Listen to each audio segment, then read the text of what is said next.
Monday. Okay. Tell me when we're good. Just so that.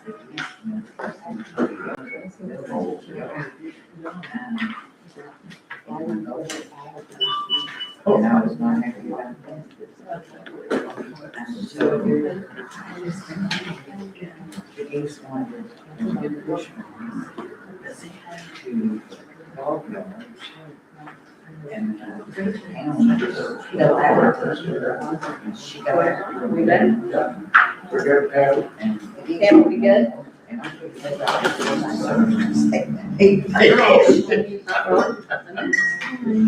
gonna go ahead. We're gonna call this meeting to order. Thank you everyone for being here. Today is our City Commission regular scheduled meeting along with our CRA meeting. The date is February 12th, 2026. It is approximately 6:03 p.m. I'm gonna ask that a call to order. I've done that, and so I'm gonna ask Commissioner Moore if you would lead us an invocation, please. Everyone, please stand if you are able. Let's bow our heads.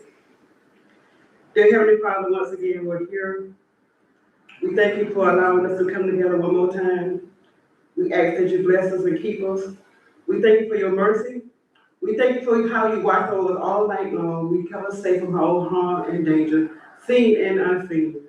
And we ask that you be with us tonight and help us to do those things that will be pleasing in thy sight. And we'll forever give you praises. All of these blessings we do ask in thy Son Jesus' name. Amen. And a pledge of allegiance. I pledge allegiance to the flag of the United States of America and to the republic for which it stands, one nation, under God, indivisible, with liberty and justice for all. Okay. Ms. Taylor, if you would please do a roll call for us. Commissioner Lisa DeVita, Present. Commissioner William Laurie, Present. Commissioner Linda Moore, Here. Commissioner Cynthia Burton, Here. City Manager Derek Martin. Here. City Attorney Don Holmes. Here. Major Ushering, Here. Finance Director Stephen Hopkins. Here. Public Works Director Keith Harris, Here. Mayor Myers. I'm present, thank you. Thank you very much. With that, I'm going to start with some of our announcements. So we've got quite a few announcements. First and foremost, everyone, I'm not sure if you are aware, but our beloved Commissioner Banks lost his son last week, this past week. They're going to have the visitation for the family and friends. That is going to be tomorrow evening, and it's going to be at the Johnson Temple from 5 to 7. And then the funeral or the celebration of life will follow at 2 o'clock on Saturday at Mount Tabor First Baptist. Spoke to Commissioner Banks, and he, of course, because he's a man of his word and in the word, seemed today peaceful, but said this is his baby. He said this is his baby. And I just shared with him that the commission and everyone was thinking of them and lifting them all up. And he said that he's had an outpouring of support from everyone. And so thank you to our community. Thank you to his fellow members of his church and to his family across from Orlando to Georgia for looking out for this family, Commissioner Banks and Miss Banks. This is something that no parent ever wants to go through. So our thoughts and prayers are with them. Commissioners, you know that you sent a large peace lily to be at Mount Tabor tomorrow. So just so any of you are anyway. Let's start with some of our other announcements. We've got Hal Memorial United Methodist Church. They're having their Valentine Flea Market. It's going to be this Friday and Saturday, starting tomorrow morning at 8 o'clock. Be early. Early bird always gets the worm. Rain or shine, multiple vendors, food available in the fellowship hall at the Methodist Church. They will have breakfast from 8 to 11 and lunch from 11 to 2. We also, this leads us into, I don't know if any of y'all know this, but Saturday, if you don't know it, get on notice, is Valentine's Day. And so we've got quite a few groups that are having dinners, and we're gonna start with Art. They're having a fundraiser, dinner and dance. I spoke to Miss Jenny yesterday, and she said already they probably have about 70 people that are gonna be there. It's at Eagles Nest Farm at 470 Old Highway 17. Tickets are $75 per person or $140 per couple. They'll have dancing, they're gonna have delicious food. And it's a fundraiser to help fund the operation of the new county-wide low-cost spay and neuter mobile clinic. So reach out to them if you need. They prefer that you have reservations. So you can reach her at the Crescent City Council. And then I got from Victory Church, they are having a Love Sunday, and that is going to be February 15th from 2 p.m. And they're going to hold it, I guess, at Eva Lions Park at 100 North Summit. So for anybody, that's who's going to be out there. I'm sure there'll be some great singing. We've got the Women's Club is also, they are going to also be having a Valentine's dinner. And that's going to open up at 6 o'clock on Saturday evening. I believe it's a spaghetti dinner. And the cost for that is going to be $15. And then we've got the Fruitland Historical Society. They will be meeting at the Women's Club on Thursday the 19th. The speaker, and that's at 4 o'clock in the afternoon. Cynthia Asia is going to be there speaking, and she is going to basically the story of Cynthia Asia in the South. So I'm sure that'll be very enlightening. Yes, Commissioner? Mayor, if I could, the program is in recognition and honor of Black History Month, and Miss Asia's family is multi-generational in Putnam County, and she's going to be talking about Black history through her family. So I'm sure it's going to be. She's my sorrow. She is. Yeah. Okay. Right, and children are welcome to attend. Yes. So if you can, please. I hate that I'm not going to be there. Some of us can't. We have to. That's a busy day. That's a busy day. And then we've got. Of course, the big event that we have coming up for the park also is February 27th and 28th. We've got the Soul Food Festival. You're here today, and so do you have anything that you'd like to say? I know that evening it's going to be open from 5 to 9, and you're going to be, they'll be selling fish and chicken, correct? Fish and chicken dinners with sides. Fish and chicken dinners with sides, and then on Saturday, do you want to say a little bit about Saturday? Saturday, there will be a parade first, starting at 12 o'clock. If anyone that you know of would like to participate in the parade, please see one of the members from Concerned Citizens. We still have spots for them to Spots sign up. available? Okay. Yeah. Great. That's great. And then we'll end up in the park with entertainment and food trucks and lots of goodies. Good. Good. Please share with everyone that I did talk to Charles, and he is trying. He is trying, but I made sure that he knew. The Women's Club is having bunco. So they're having bunco on the 18th from 1 to 3. And then they're having bingo on the 20th, which is next Friday evening, starting at 5 o'clock. Bunco normally starts at 5:45. Don't be late. You want to have your card in your tapper. And then we also have, this is something that I received, and I know this is going to be the Liberty Tree of Putnam County. I don't know if any of you are familiar with this, but they're having the 250 years of American independence at the Liberty Tree of Putnam County dedication, which is going to be Saturday, the 28th at 1 o'clock in the afternoon. It's at the John Theobald Sports Complex in Palatka. So looks like it's the William Bartham chapter is one of the ones that's sponsoring this, along with the Palatka Sunrise Rotary. And then this one, Commissioner Moore, you wanted to say about the March 7th. Do you want to say a little bit about that? Okay, on, March the seventh, Zeta Phi Beta sorority will be, sponsoring, a brunch.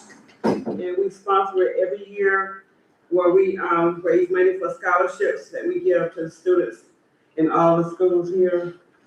So it will be very important if you all just donate a little bit if you can't come. This will take place on March the seventh, 2026 at 11 a.m. and it will be taking place at the Palaca High School where there's lots of room to do a lot of things. We will have vendors, and if you want to sell something, you can reach out and to me if you would like to participate in this particular fundraiser. It's very important that our students get those funds that we help them with their school. And we also we recognize 5 young ladies that have done lots of good things for the community, and we recognize them doing this particular brunch.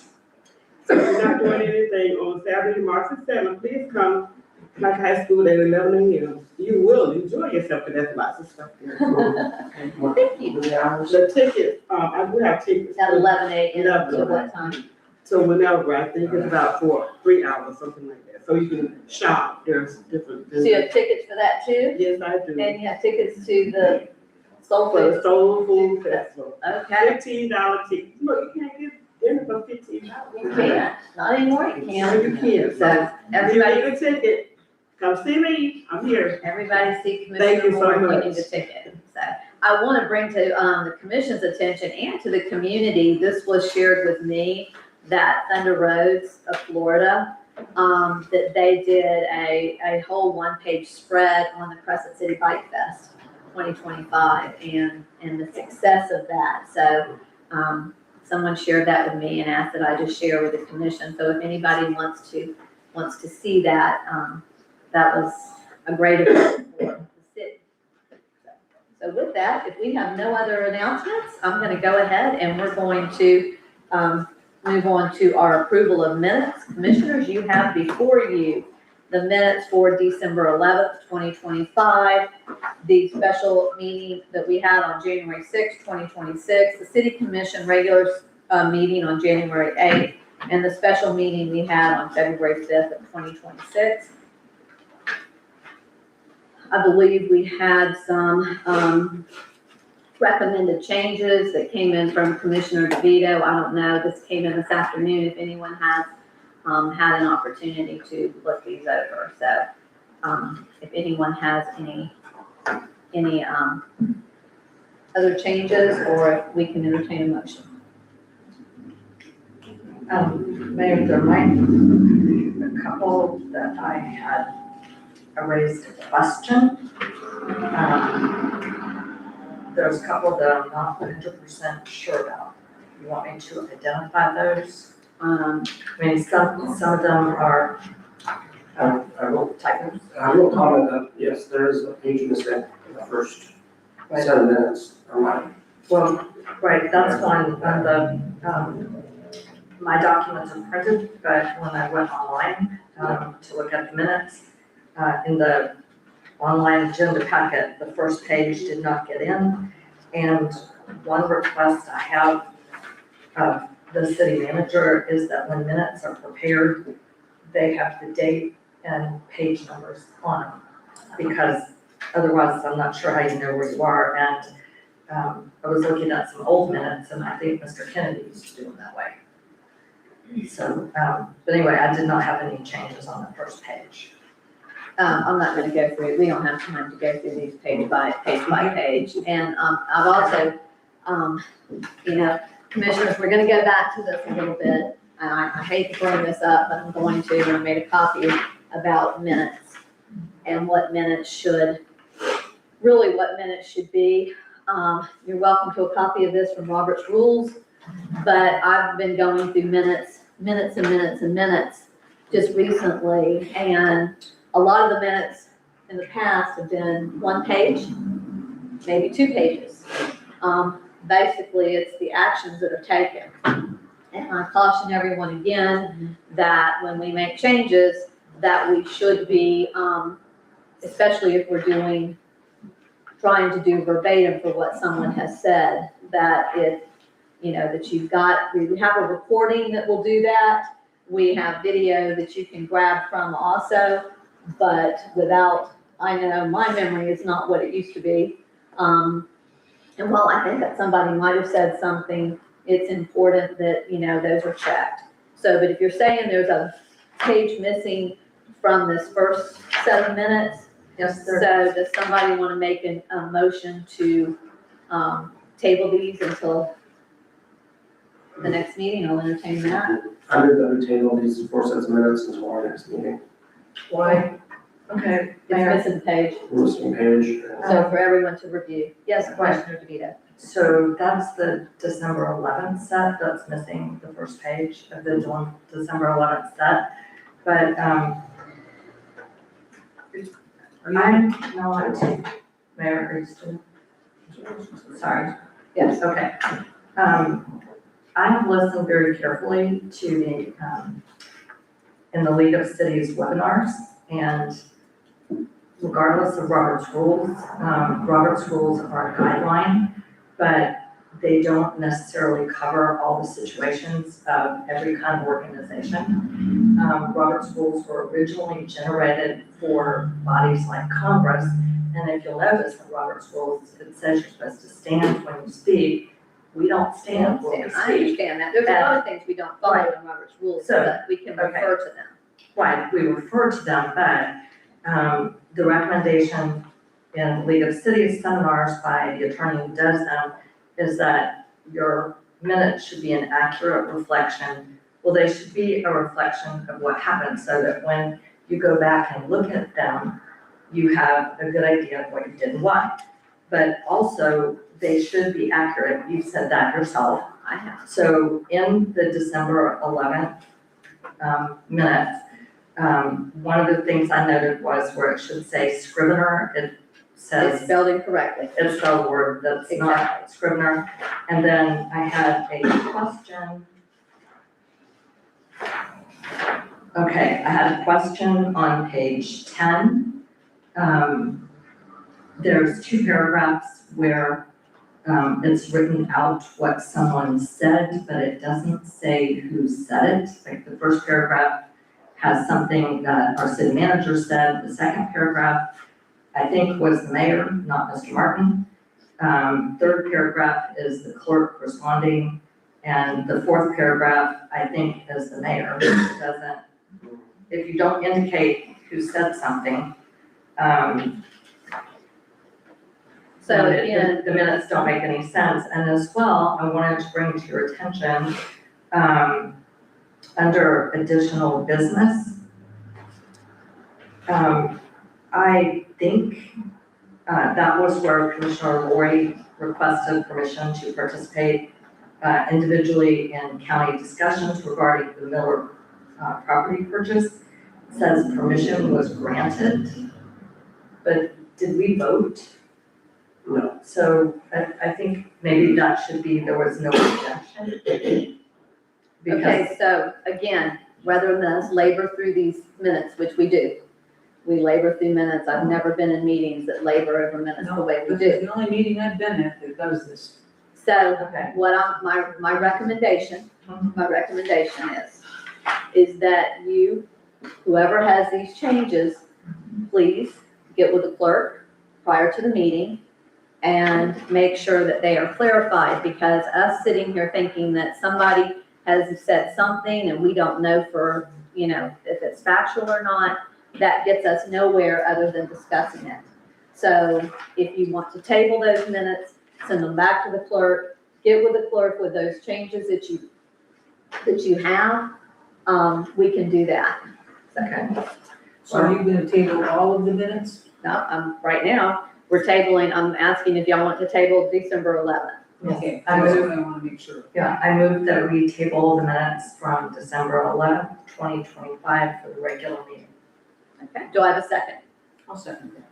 Okay, we have a proper motion and a second. All in favor, please say aye. Aye.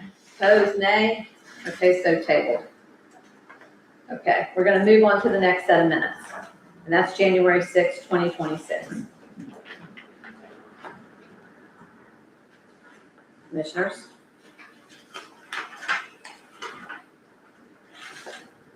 I'll make a motion to, approve the special meeting on January 6, 2026.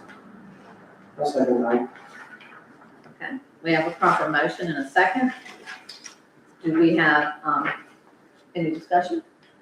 There's no discussion? No, I have a question again about that on page 4. It says that I made the motion to eliminate the following properties from further consideration. I don't think I made that motion. And it says Commissioner Lori seconded. I made that motion. I think Commissioner Lori made that motion. Okay, so do you want to make that, are you positive, both of you positive? I did make that motion. Okay, do you, But will you- I don't know who seconded it. okay, so do you want to change your motion with this correction and ask the clerk to, put the proper name in for a second? Want to do that? Well, there's some other issues with these minutes. I don't, there's an issue on page 5, for some reason, under draft grievance policy, it refers to city manager Martin as new city manager. I think the new could be taken out. As well, under administrative matters, and first bullet, ethics training, it says Mayor Myers announced that city management staff, I think, gave her opinion is more accurate. And I think this meeting is one. Which one is this? This is a special meeting on January 6th. On the last page, page 6, there's the section on compensation and benefits. There was one meeting where we had quite a discussion on that, and I don't see it anywhere. Well, I know we had a discussion on it at that meeting. So, and Right. it does refer to that. It does refer to that. So we Well- currently have a motion, with those changes for the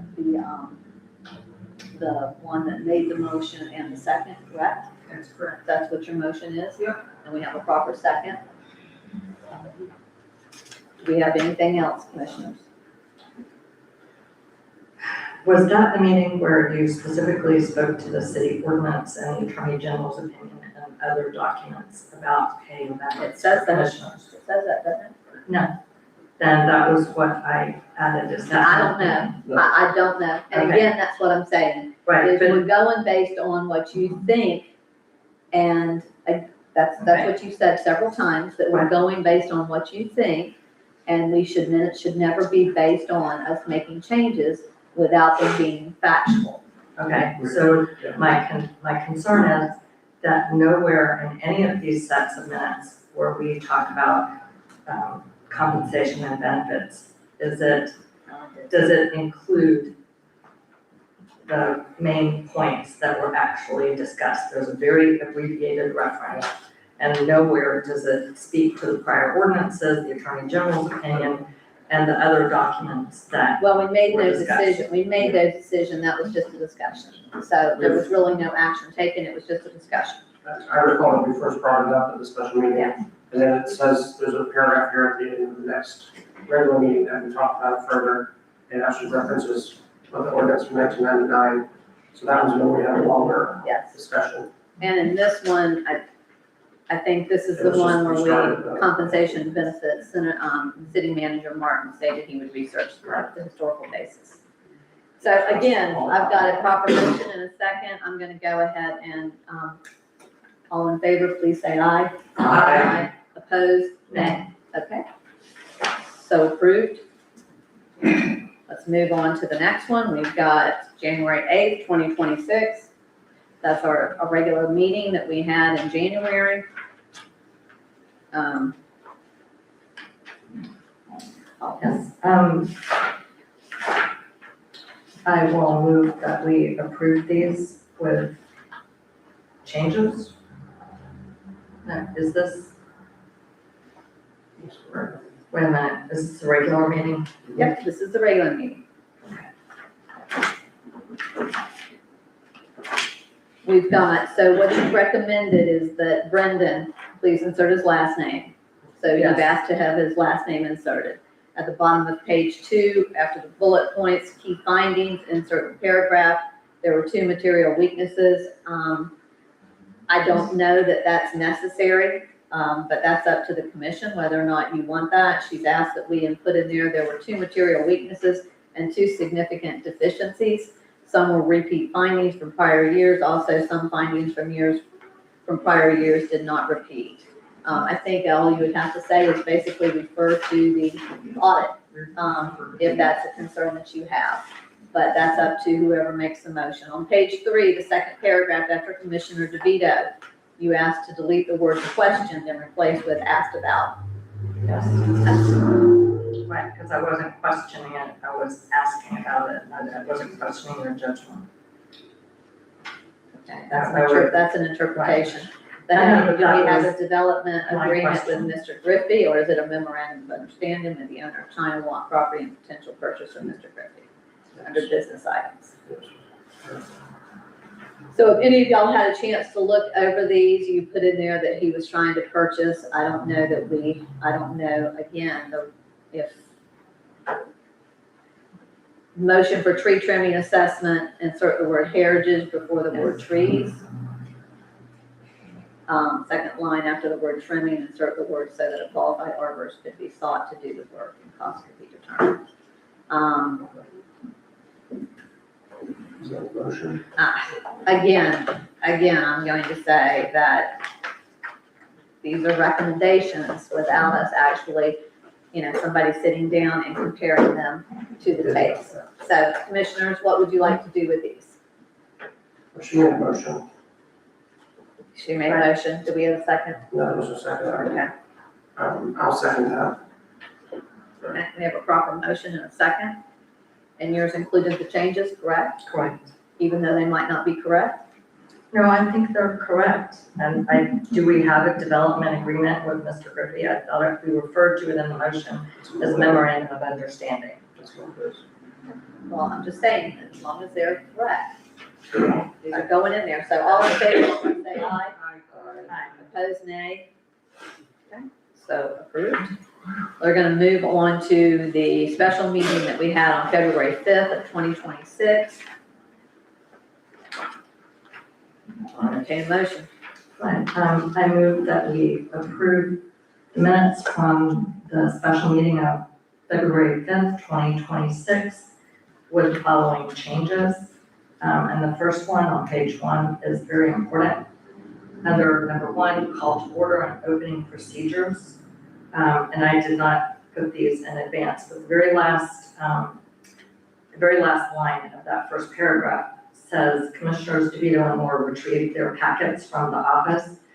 It really should say notice of meeting and packets from the office, because that's what we were retrieving. We have to have actual notice. Okay, so you want to add notice? Their Notice notice and of packet. meeting and packets from the office, because I think that paragraph you were trying to show that we received it. And then at the end of that sentence, where it says Lori and Burton waived delivery of the notice of special meeting, to make it clear that we did get the notice of that special meeting.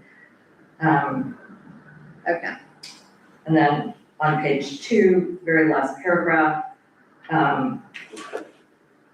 Ms. Berry, one of the items that Ms. Berry gave information for, after typical residential deposits at $50 and a deposit for rental is $100.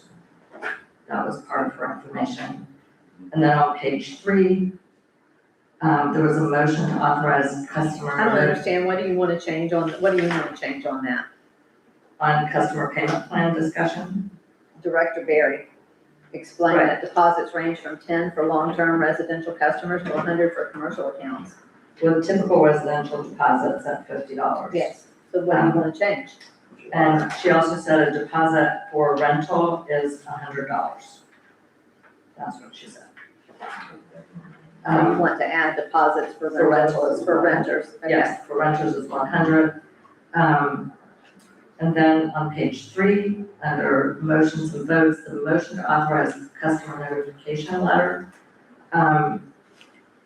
Someone moved to authorize the city manager to work with the mayor, but I don't think it was me. It says my name, but I don't think it was me. Was it Commissioner Burton? It was me. Right, so I don't, if the clerk could just figure out who moved and seconded that. I have to correct that. Okay, Someone did. So, and that would be it. okay. So we have a proper motion. Do we have a motion and a second? All in favor, please say aye. Aye. Opposed, nay. Okay, so moved. At this time, I'm going to open this up for public comment. Please, anyone, if you would like to speak on a subject that is not on the agenda this evening, please, we have forms in the back, if you can fill these out. If you haven't filled that out, you're more than welcome, after I've gone through these, to step forward and state your name and address, if you will. Our first speaker is Tim Jefferson. Mr. Jefferson, if you come forward, please. State your name and your address, if you will. Tim Jefferson, 209 South 4th Street, Blackman, Florida. Thank you. I have my Crescent City Downtown Partnership hat on right now.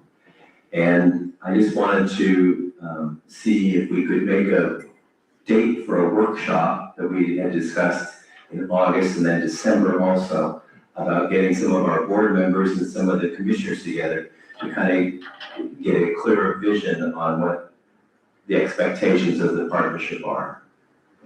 Just a reminder. Okay? Thank you. Thank you. Thank you. We need to put that, Mr. Martin, if you would please make sure that that gets scheduled and work that out with everyone's dates, that would be great. Do we have anybody else that would like to come forward that has anything? Yes, sir, please come forward. State your name and your address, if you will.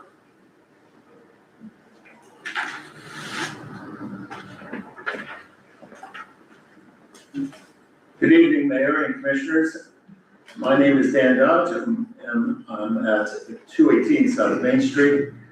I want to talk about the gas company and compliment their fine work. I've had 2 or 3 situations since I've owned my house these last 4 years. And your crew does an excellent job. I recently, before the cold snap, had a problem. They came out that day within hours, fixed it efficiently, and I just want to share that great news with you. And it's not the first time. So thank you very much. Thank you. Thank you very much. Mr. Martin, if you please make sure you pass that on to Mr. Frank and his staff. It's nice when we get compliments, so we appreciate those greatly. Right, but that's a tradition in Crescent City. The gas company always gets compliments. Yeah, they do. They do a top-notch job. They really do. So it's nice if you would share that with them. I apologize for this, but we've got, I believe we have a Pop Warner, somebody's been trying to call, and let me see if, no, they're running a little late, our Pop Warner.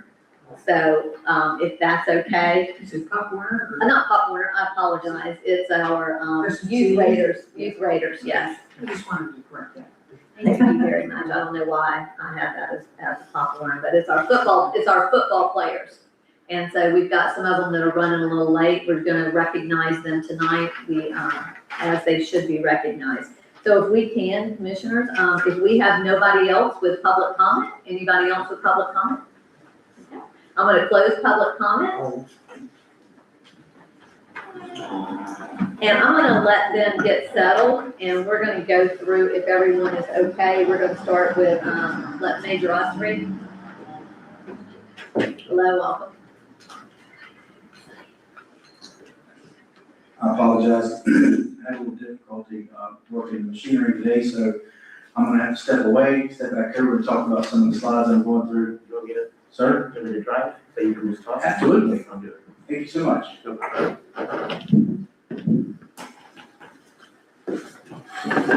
Just tell me when. When? All right, this is a couple thefts we had. As you see, we'll go into some of these other slides that kind of give you some bar graphs, kind of explain what's going on.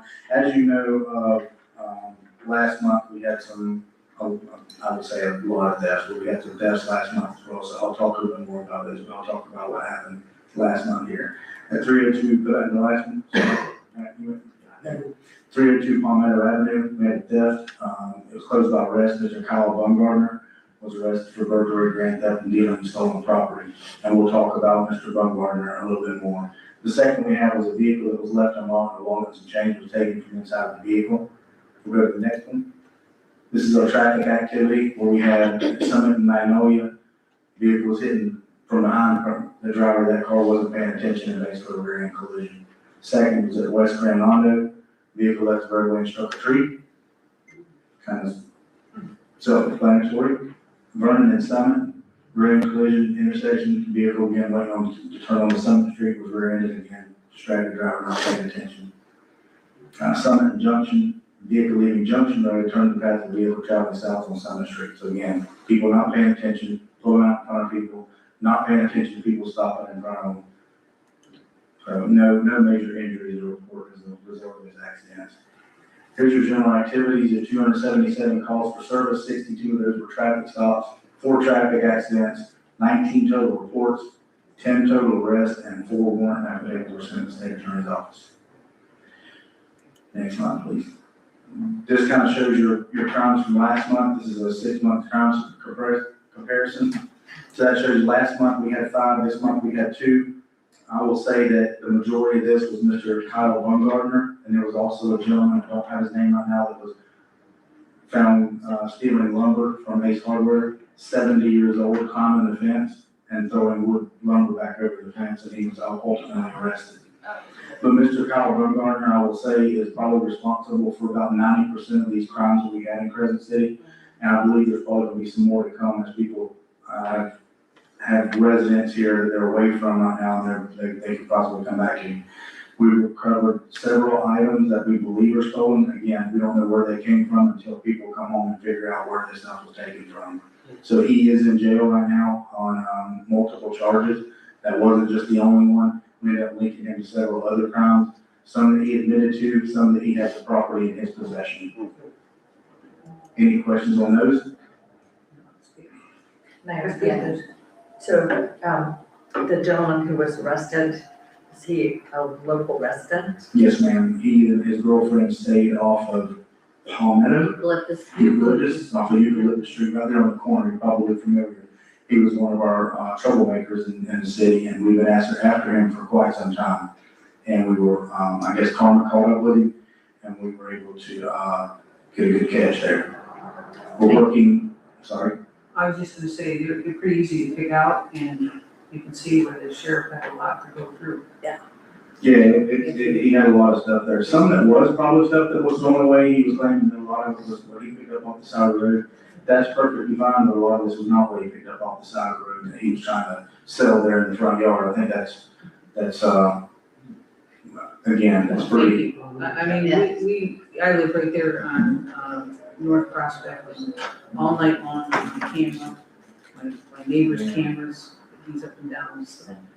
We also. Yeah, we couldn't exactly make out what that stuff was. What that did is when we have those 2 similar crimes, and we have 2 or more similar crimes, it strikes what we call a pattern in Crescent City, and that brings in our crime suppression team, and a lot of things start working and moving parts start happening there. Our crime analyst starts taking a look at different things there.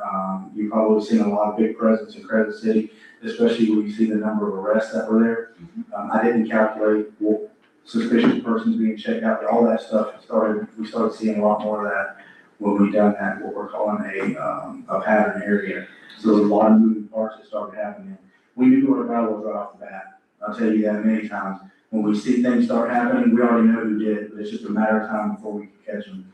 And our guys, our detectives, the deputies that were out here, they did a phenomenal job of working together. We are now working with the state to make sure that he is held responsible for these crimes. You said they work late hours, because normally he's doing his work late at night, because he comes by my house, on his bicycle, or I've seen him out when I'm driving home late in the evening, or I see him drive by on either on a bicycle pulling a cart, or just walking pulling a cart, and it is loaded, and I'm like, It was like a little dump truck on I there. know it, I said, I know that nobody has put that stuff out by the road. And it's kind of, unfortunately, it's aggravating because these people target these houses that they know or they've been by them several times. They do certain things to see if there's been vehicles in the driveway, so they know these people are gone. And they just take advantage of it, hoping that they can get rid of the property before they get back, and then there's kind of, well, there's no trace of anything, so. Well, and I know on Facebook, there was, not the Facebook, but there was that about the one house that was when somebody had been away. And that's one of the houses, I guess, that you took care of. He was the offender there.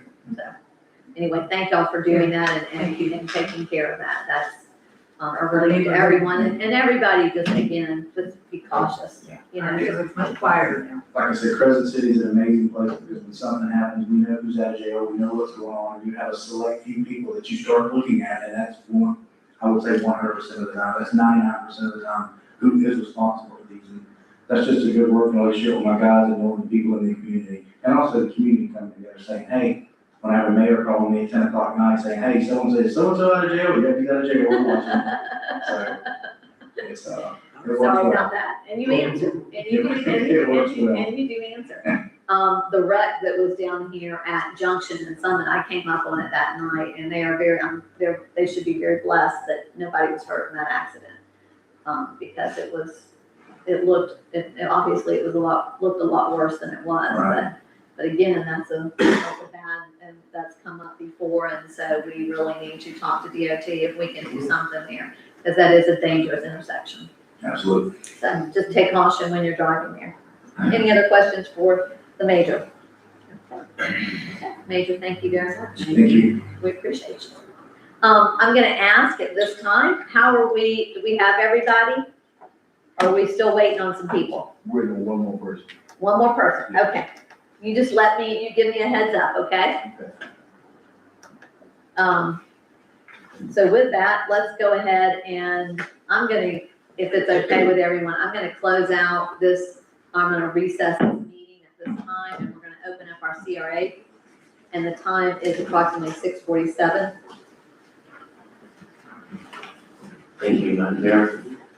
So the purpose of this briefing sheet, if y'all go to your briefing sheet for CRA Town Hall and Grant Program, you all had asked me to put together some information for you that you all were going to pick a date that we could actually do this town hall. The purpose of the town hall is to inform the residents and the businesses about CRA Grant Program, its goals, objectives, and the application process. The issue is that if you go into your file there, you'll see the current grant process and application. That has been unchanged. There are some areas in there that I think that should be polished before we go to the public, some things that maybe you all want to take out, and make sure that we're good with the information that we're going to give them. The goal is to gather all the information, allow them to have at least 30 days, unless you all want them to have more, to put together a package that I can bring to you all, and then we can figure out how to properly and fairly disperse these funds at a set time. Yes, Commissioner Lee. Mayor, I talked to the city manager at our pre-meeting, and I'm not really clear what he's describing in relationship to what we intended to do. My understanding was that the city manager was going to hold an informational meeting for people who might be eligible for grants. A town hall is really where people come and speak their minds and the commission listens. I did not hear us talk about a town hall format. I thought we were gonna have first informational meeting, tell people about the requirements, and then the city would schedule either a workshop or a meeting. We would look at the grant applications that had been received, And then we would, Mayor, I believe you brought this up, we would do the site visits and discuss those applications and make a decision. It's not, you're correct, it's not a town hall, it was an informational, Right. this is how you go about, this is our grant program, our presentation on our grant program. This is how you go about filling out an application. He wanted to do it in February. We asked him to hold off, and he and I had that discussion as well. Because if we wanted to tweak the application, because if you'll remember from the last, or one of the meetings that we discussed, that we needed to make it a little bit more, accountable Yes. to those that were receiving the grants. And so, And I apologize for the language used in there, that was just from my header. It is supposed to be just a workshop, which also is in the language in there /workshop, so I apologize. If you have the grant process in front of you, there's portions in there that I just don't think match up. It says work can be completed by either a contractor specializing in the area that is applied for, or by the applicant themselves. Those are those I think we should make very clear that we want a contractor to do the work. There's a couple other things in here. We can finalize this, don't have to be perfect tonight. I just want to get the date set, and we can change this language, and I can work with you all to get it finalized before we have that meeting. But I do think that the application or this program itself could be gone through one more time from everybody. Mayor, yes. After talking to you today about this and thinking about it, I don't know if this is the exact most recent update of this. It's not. This I is what's on the city website. Right, so I think we need to yeah, investigate this more, because this doesn't mention anything about residential properties, and we've been dealing with residential grants. And also we mentioned about, the historic significance of the building being a factor, right? And also that, I thought we were going back to doing the 50%. Only if unless it's not a targeted, If it's not a targeted or not a historic, yes. and not a historic property. so. So yeah, that definitely we need to get, and then we need to get the information on the website. So, but I mean, we can go out, I think we need to go ahead and set a date, because we're just time is burning here for the fiscal year. And, we do have people, that are interested already. We just want to make sure that when you hold that date, that you're giving them accurate Right. information. Yes. That was a concern, so if we have any updates to it, we need to make sure, so either we're gonna have a workshop to go over this, yes, Commissioner DeVito. Yes, along with the items that Commissioner Roy mentioned that he felt were missing, not up to date. We specifically adopted language that said we would not fund any changes to structures that were historic or contributing to the historic district that would change the historic characteristics of the building. There's a different version of this that has that. I think we've established that, Okay, so we need but I to wasn't make sure sure if that that was what we've Commissioner established Roy that, that's been established. And then it had, and then we discussed somewhat at a prior meeting, there was that item 8 about repayment if improvements are removed, altered, painted over, blah, blah. And we discussed about requiring repayment if the building was sold, so that, So, what is everyone's pleasure? We wanna do a workshop on this to go over this. Do you want to do it before the next meeting? I think we could go over it pretty quickly if we wanted to do it before our next meeting in March. Maybe, we could even do it earlier that day. You could do it at 5 o'clock even. Okay, then you're gonna come in on another day. So if everyone wants to come in on another Too day. hard to be here more than 4 hours. I'll send an email out, we'll line it up. Okay, well, you guys all here right now, so you Okay. might as well do it, because otherwise we'll kick it down the road. Yeah. So everyone, please get your calendars out. Let's get a meeting set if we can for a workshop. And you want this before our next meeting? Our Yes. next So commission? Yes. changes next week. Immediately.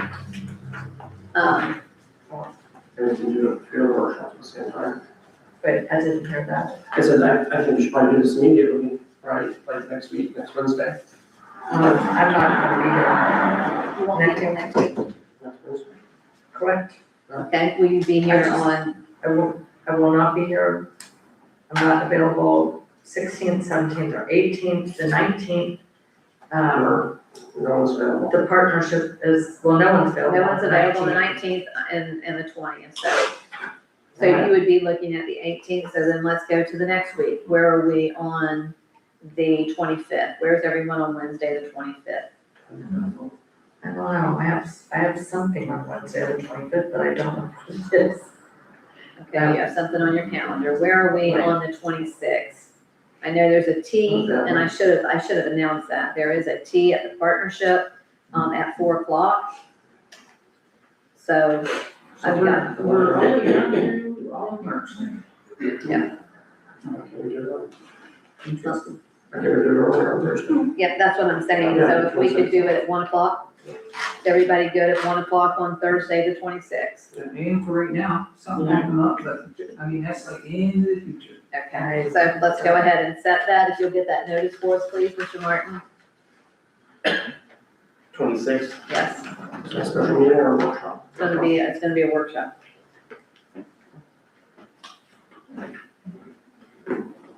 Unless you want to, the only thing is if you wanted to make the corrections and approve them at that, then it would have to be a special meeting. Otherwise, it would go on to the March meeting and we could have approved the changes there. What time is that workshop? 1 o'clock, Then just make a special meeting and do it right now. okay, then let's make it a special meeting. Okay, everyone's good with that? You got that? 1 o'clock, 26th 1 o'clock. workshop. The other portion of my ask is for everybody to allow me to set a date, or you all set a date for the workshop with the public. So I'm gonna take this information and give it to them and let them know they're gonna have 30 days from that time to get everything back. That's the biggest push, because the further we go out, the busier the contractors are gonna be, and these residents and business owners, they're dealing with the contractors, not us, and that's gonna be tough on them. So the earlier the better. Mayor, Yes. do we have No, to set No. that date? we don't have to. He You do can't. not. And that's what I was gonna say. You set the date. Okay, You just wanna make sure you've done it after this has been approved, I'll and you do can it. get copies Yep. and everything done, Thank you. given the fact that you're limited on staff, thank you. okay? Mhm. I'd really like to, have we advertised for the new CRA position? Where are we on that? We have not advertised for that yet, but we've got the LinkedIn account heading up here soon, so we'll be putting it on there Okay, and everywhere else as well. okay, Mayor, yes.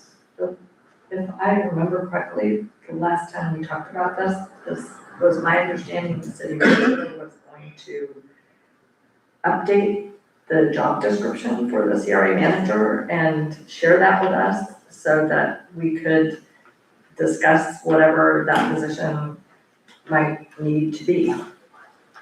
Because right now it's the CRA, Assistant City Manager. I believe that's how the position Correct. reads. Correct. And you, it's, again, I'm gonna stress my opinion, you need an Assistant City Manager. This week has been an example. And we don't want one. Well, But that's given. So if you want to bring that to us at the March meeting, that would, we appreciate that. Okay, or would, but did you want it at the March meeting? Unless you can bring it, unless you'll be ready at the workshop, at the special meeting that we're gonna have, you can bring it then on the 26th. okay, If you wanna put it on the agenda, either one, I will, I'll have it ready. based on what you can get done. Okay, Because, Mayor, could I just speak to that? yes. I think the sooner we talk about this and the sooner it's advertised, the better. Because my feeling is we're really short in that area. When Mr. Kennedy was our city manager, he was also the CRA director. And we had one CRA and he just was not able to devote enough time to it. And then that was before we had the North and South CRA. So It requires, yeah. And I remember in his resignation letter, he said that when he resigned, then he could come back and consult, because then he would be able to spend time on our CRA. right, but I think it was really just literally enough hours in the day. And the other thing that I'm hoping we'll think about, the needs of the CRA, it's, we have a lot of vacancies. We have potential residential on the second floor. And we have a significant number of historic properties. So we might want to think about asking, looking for someone with some expertise in those areas. We have, across the state, we've talked about this too, and that if you get someone as assistant city manager, it's usually someone who's wanting to move up within city government. And so we might get some real talent by doing that way. That's another benefit to it. So we'll discuss all that if you're gonna be ready for it. The annual CRA report, I wanna move on to the annual CRA report. Commissioners, have you had a chance to review this? Yes, and my one comment is, Yes. again, it would be helpful if it's not dated. The city, Mr. Martin said it was completed sometime in October 2025, is that correct? This report, Yes, this report was recently completed. it was recently. It's through October of 25. Okay, right, Or so, through right, it September. says fiscal year, I'm sorry, and, yeah. okay, and it's been sent where it needs to go. No, it's my understanding it has not, correct? So the only thing that's been sent up is through James Moore, that's been completed, audited from 23, And that was 24. 23, yeah. Right, this That is the was report that 23, we put on our website, and this has not been uploaded yet. I wanted to make sure that everybody had a chance to look at it. So you've uploaded it on the website before we've looked at it? You No, said, I have okay, not. okay. I wanted to make sure Okay, that you all could look at it first. Okay, Okay, I do have a question about, there's a map on page 4 that was done, it says it was prepared by Zeb Cullen. If you look, okay, it's a better map than a lot of maps we've had. But if you look, it says core CRA boundary, I think that means central CRA. If you look at the the south side of the central CRA, that borders Lake Crescent, then right below that, there's a red line. What is that? That's Sunrise Park. Okay, That but is added to the south. When they did the south expansion. Yeah. That's Okay. added. So you're saying Sunrise Park was added to the South CRA and they're not contiguous? Correct. Okay. I'm not sure why. I'm not sure either, but. I'm not I sure. know that's the case. I'm not sure why. It's on our map. Yeah, this map was derived by the GIS by the county. That's fine. GIS. Yes, it is. And I think that was only obviously it doesn't add anything to taxation. It was so Right. that we had the opportunity to spend funds on Sunrise Park. and if you look back on the one prior to that in the central, you can see that it's not included in the Right, central. right. In the central boundary, so it was added when they established that, and it's probably had to be added because who knows why they did it, but because they wanted to include that into the CRA, and they were reestablishing a new one and not amending the central, I don't know, That they were, possibly. I don't know, they were all done at about the same time, so that's No. why I wonder about it. Central was done first, and I know, then but they- later, Yes. north and south. Central was amended when North and South were established. So, anyway, okay, I get that. Anyway, that's where it is. I have some questions, I have some concerns when you go into the budget portion of this. I'm not quite sure, it says regular salaries on the central, we budgeted for 1,000, and you've got in there 48,000 that we spent on salaries. And then in north, you've got 55,900 budgeted, but 24 only actually spent. That salaries far exceed what our CRA director made. So something's squirrely there. So please, if you could, let us know, what that is. Yeah, we'll take a look, Mayor, and let you know. If you'll look at that and just make sure that those are, IT hardware and licenses also. And then I had a question, going into the south as well, so I know they spread it out, but if you would look at those numbers and just make sure that they are correct. And that assistant city manager, keep in mind that the assistant city manager salary, that portion of the assistant city manager part, that comes out of your general fund. Yeah. Okay, and not the CRA. Gotta be very careful about that. And then also when you go on the redevelopment project status, it says Miller Property Redevelopment, it says REG completed the report fiscal year 24-25. That's not on that property, this Miller property, it's this property here on the corner.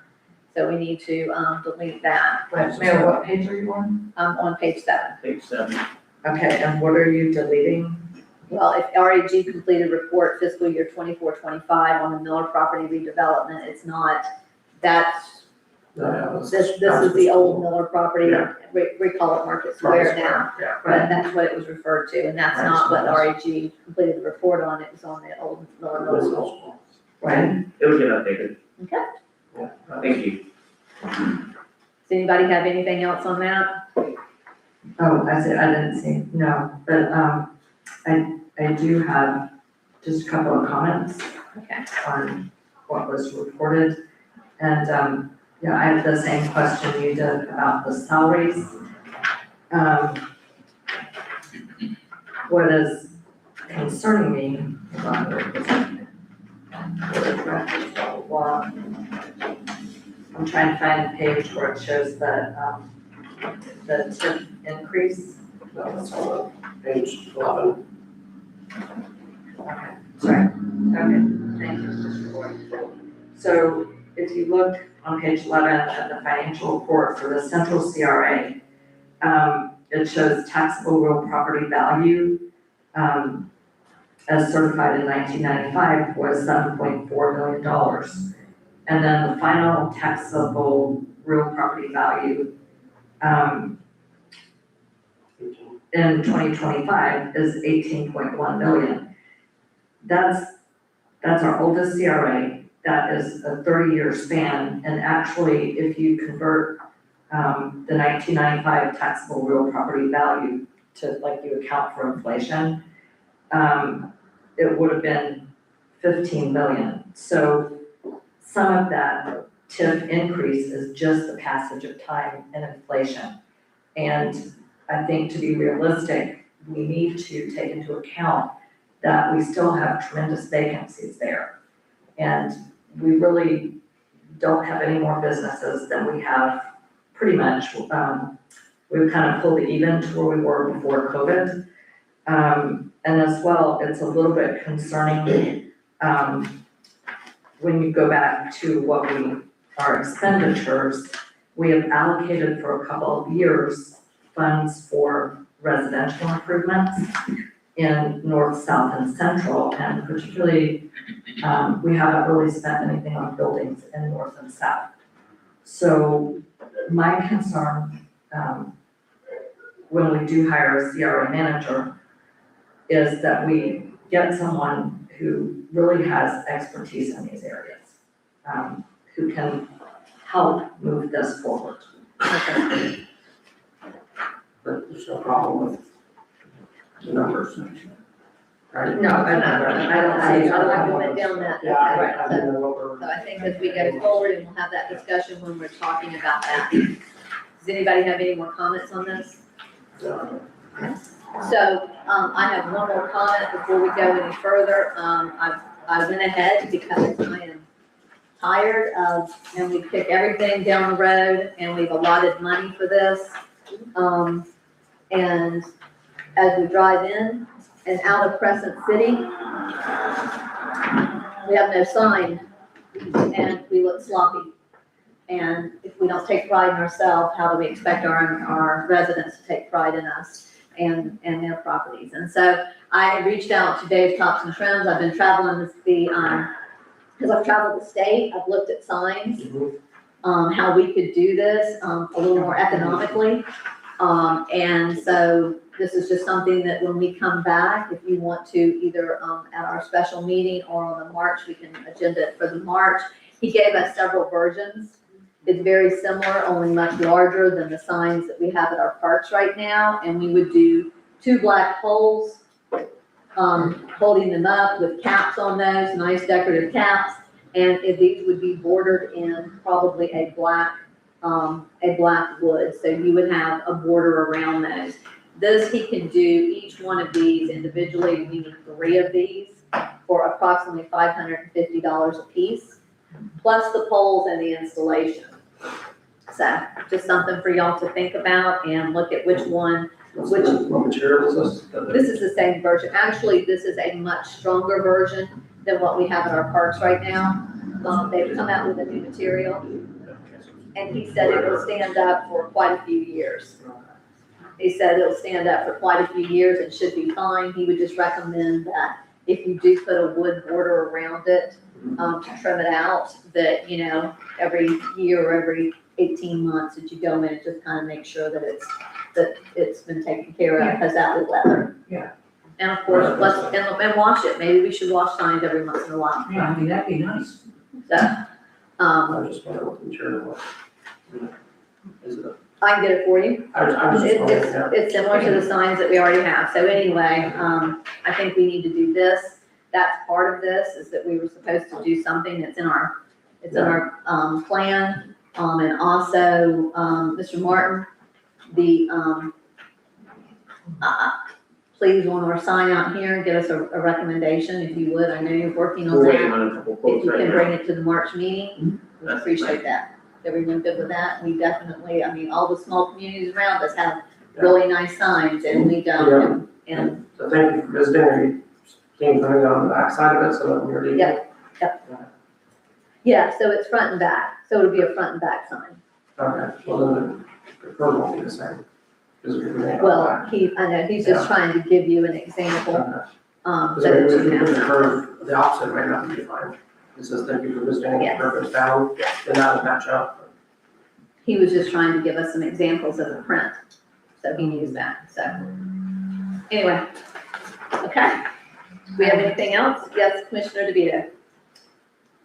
No, I was just saying, I think probably the March meeting would be best for this, because it's our city signs, and the public doesn't tend to come to the special meetings. So, that might be better. We can do it then. Everybody good with that? Okay, if we have nothing else for CRA, is that correct? Nothing. Okay, with that, I'm gonna go ahead and I'm gonna close out our CRA meeting at 7:12, and I'm gonna reopen our, regular scheduled meeting. And I think we can do a proclamation now, right? You ready? Okay. This is the fun part. This is the fun part of what we do, what we get to do. So I'm gonna ask, if you would, if everyone would come to the podium, please.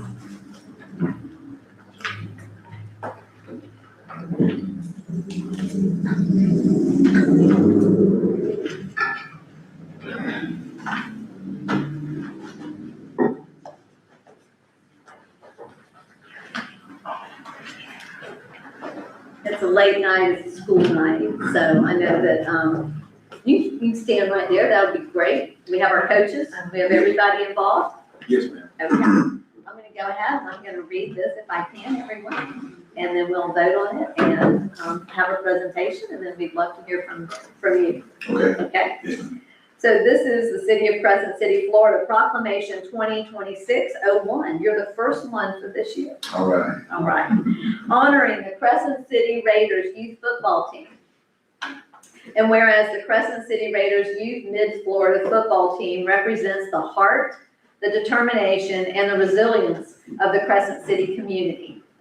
And whereas during the most recent youth football season, a team of only 15 players from our small town courageously competed against teams much larger and more resourced communities. And whereas the Raiders, they began the season facing challenges as a newly formed team, requiring time to build chemistry, trust, and unity. And whereas as the season progressed, the team demonstrated remarkable growth and perseverance, competing closely with larger programs and losing several early contests by only a single touchdown, which strengthened their confidence and belief in one another. And whereas under the leadership and dedication of coaches Tracy Johnson and Jason Scott, key defensive adjustments were made, resulting in a dominant 48-0 victory that marked a turning point in the season and prepared the Raiders for a successful playoff run. And whereas the Raiders defeated the Pearson Wildcats Always good to be here. I know, I'm a wildcat, I'm sorry, I hate to say that.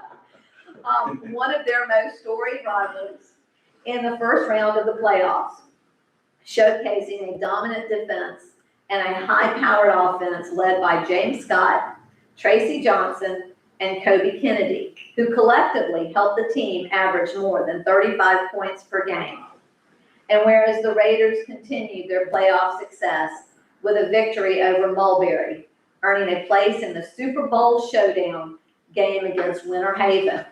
And whereas despite a courageous effort in the championship game, the Raiders faced adversity when standout player Kobe Kennedy suffered a broken wrist in the third quarter, an injury that ultimately impacted the outcome of the game. And whereas throughout the season, though, the players consistently demonstrated character, teamwork, perseverance, and respect, rallying around their coaches through both victories and challenges. And whereas coaches James Scott and Andre Martin founded the Crescent City Youth Football Program 10 years ago with the goal of providing youth in our community the opportunity to develop confidence, discipline, teamwork, and leadership through athletics.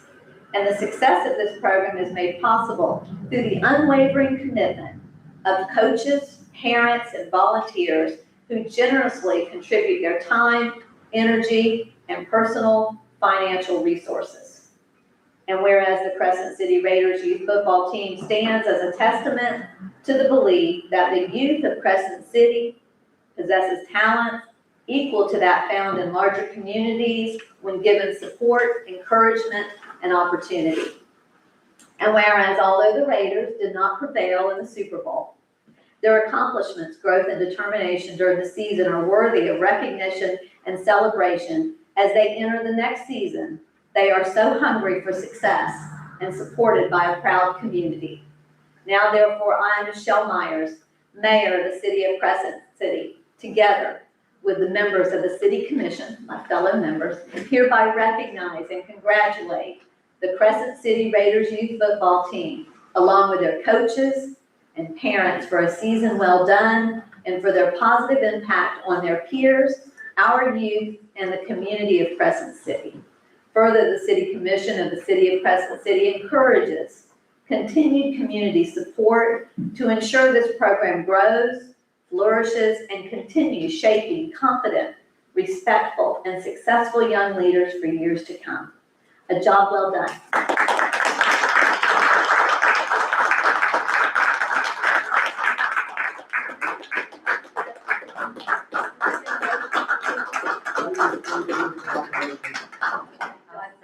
We have a proper motion by Commissioner Lori and a second by Commissioner DeVito. All in favor, please say aye. Aye. With that, would you like to speak a little bit?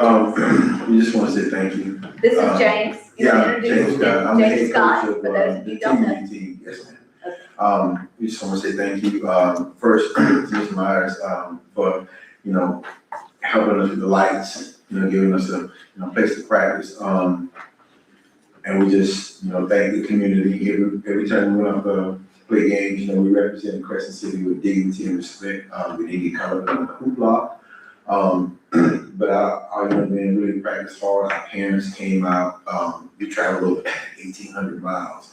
This season, going to Mulberry, Sarasota, that stuff's not cheap, you know what I mean? But we just want to thank you guys for all you guys help with us, for the officers who come out and, kind of keep things under control while we're practicing, keep the noise down and everything. So we appreciate them, the officers, for that. And we just ask that the community, it takes a lot. It takes a lot of time away from the coaches who don't get paid. We live out of town in Polaris. We drive all the way over. I love, this is my home. This is my school. This is not, this is my town, right?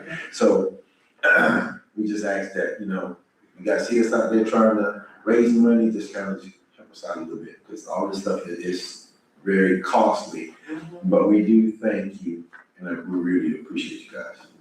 And thanks for your time. And Coach James, I can't take credit for that. Thank you though, but I can't. But it was this commission that saw the need to put lights out there. Well, we really And so appreciate this it. commission did that, and we are so glad that all of you are benefiting from that. I know you fought hard for it, and we are grateful for that. And so, do you want to introduce yourself? Would you introduce the players? Yes. Well, this is our team mom, Ms. Aubrey. Oh, the team mom, Yes. she's the one that actually keeps things going, Oh, we all yes. know, any of you that have played, that have been an athlete, athletics, you know that it's a team mom. So, You wanna say your name first? Tell your name and what Oh, you bend the microphone down, there you go. It's great to say your name. This is Crescent Happy, he's on the AU. okay, My name is James Scott and I play quarterback. you're the quarterback, okay. So he was responsible for 24 touchdowns this year. Quarterback, defense, and he's the machine behind it all. I can tell he's a machine, I'm Jason Scott, I play center. okay. Yeah, like defensive tackle. So that's great, you wanna show us your trophies? So this one is the runner-up for the Super Bowl, the Mid-Florida Super Bowl Okay. runner-up. And this one is for winning regionals, North Conference champions, Mid-Florida. So that conference, that region covers, Volusia, Flagler, Sarasota counties, and some of Polk County. I don't know. And some of Polk County too, wow. So, Congratulations. thank you.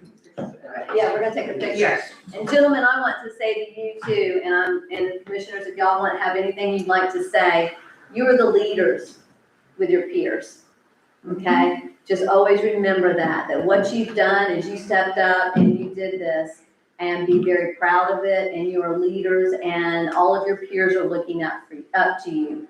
And so thank you for being such a fine example, and you're learning teamwork, and we all here know what teamwork is. And it's so important to learn that at an early age. And coaches, thank you for the dedication that you do, just everything you put into this, we know, and we appreciate, and we see what you're doing for our youth. Commissioners, you have anything you'd like to say? No, Okay, just a go big sit round of down. applause. Get him up here in the front.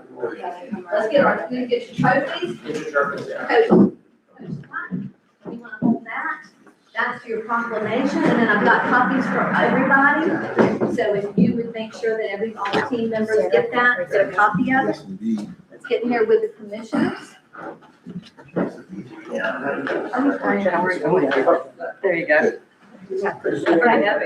Now here, we're gonna have to move, yeah, we'll have to move over. Maybe Grayson could come. Grayson, you come over this Slide over way. there. Come over this way. I'll step in here if I can. Here, come over She here. likes to be the center of attention, so. I have to work around it. I'll get here. Commissioner Moore, you wanna get here? No. Can you see Commissioner Ward? Okay, everybody, you gonna smile or you're gonna put on your football coat? Oh, You guys won ring. Oh. Got a ring. Oh, wow. Oh, I see that. You want me All right, y'all ready? Yes. 1, 2, 3, I got a couple of them. Okay, thank you. Thank you. Thank you. Good job, guys. to- Good job. Thank you.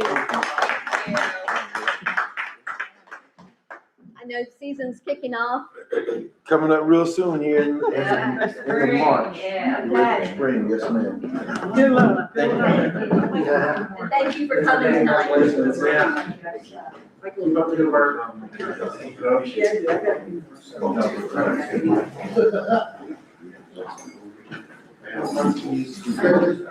Yes, this is your time for a short break. If everyone is, you ready for a short break, we can take a break.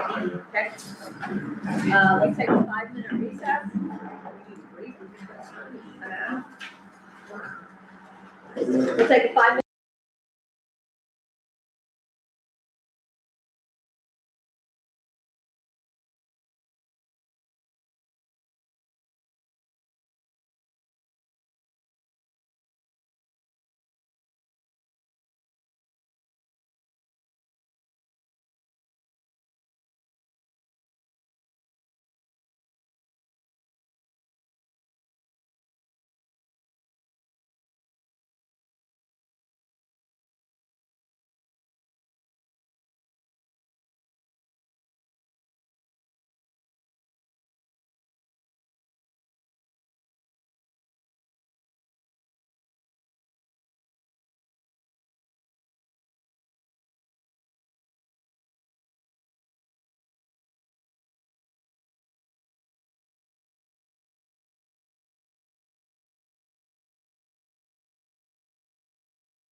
Our meeting at approximately 7:31. Okay, we're going to go to our public hearings. We're going to open up our public hearings, Resolution 2026-04. Do you want to speak to that? Oh, wait a second, Cameron.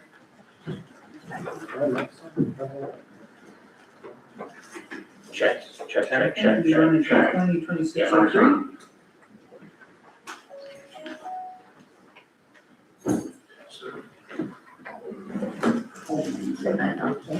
Okay, so for the record, we open this meeting back up at 7:31. We're going, opening up our public hearings, Resolution 2026-04.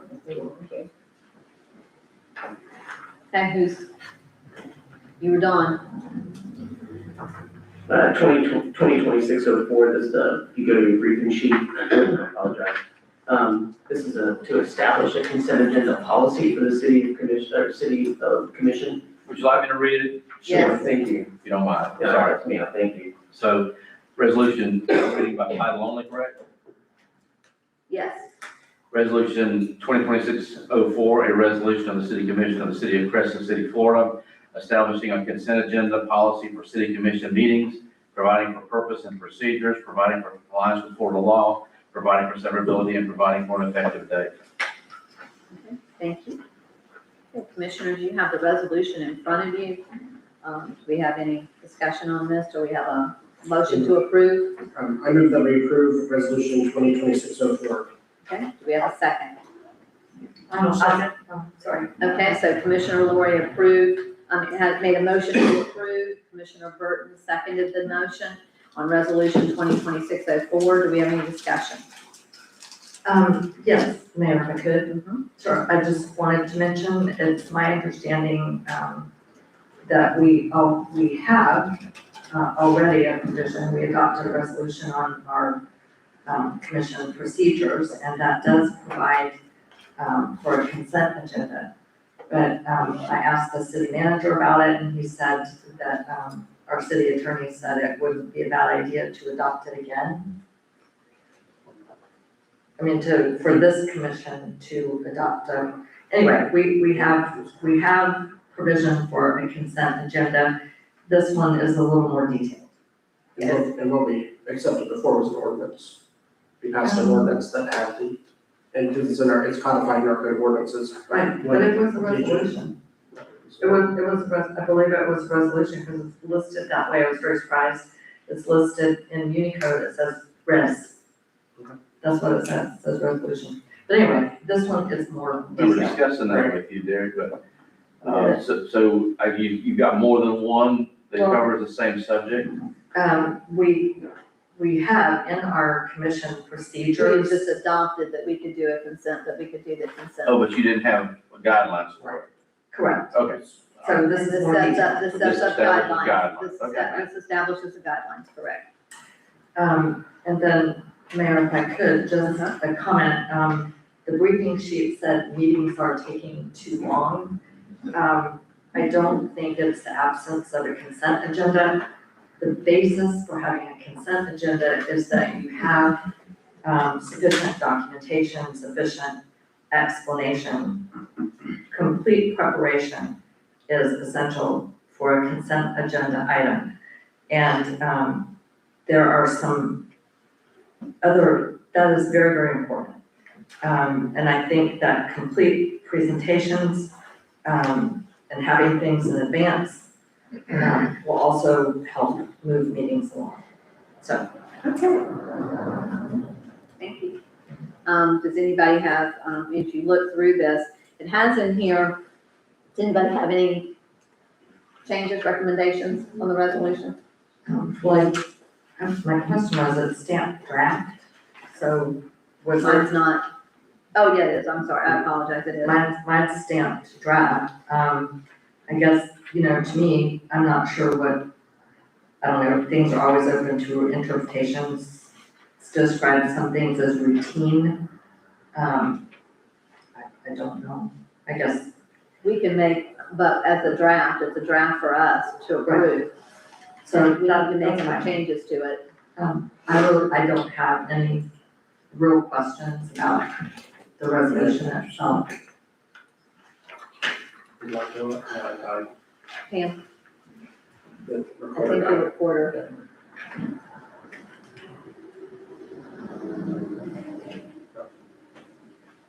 Crescent City Technology.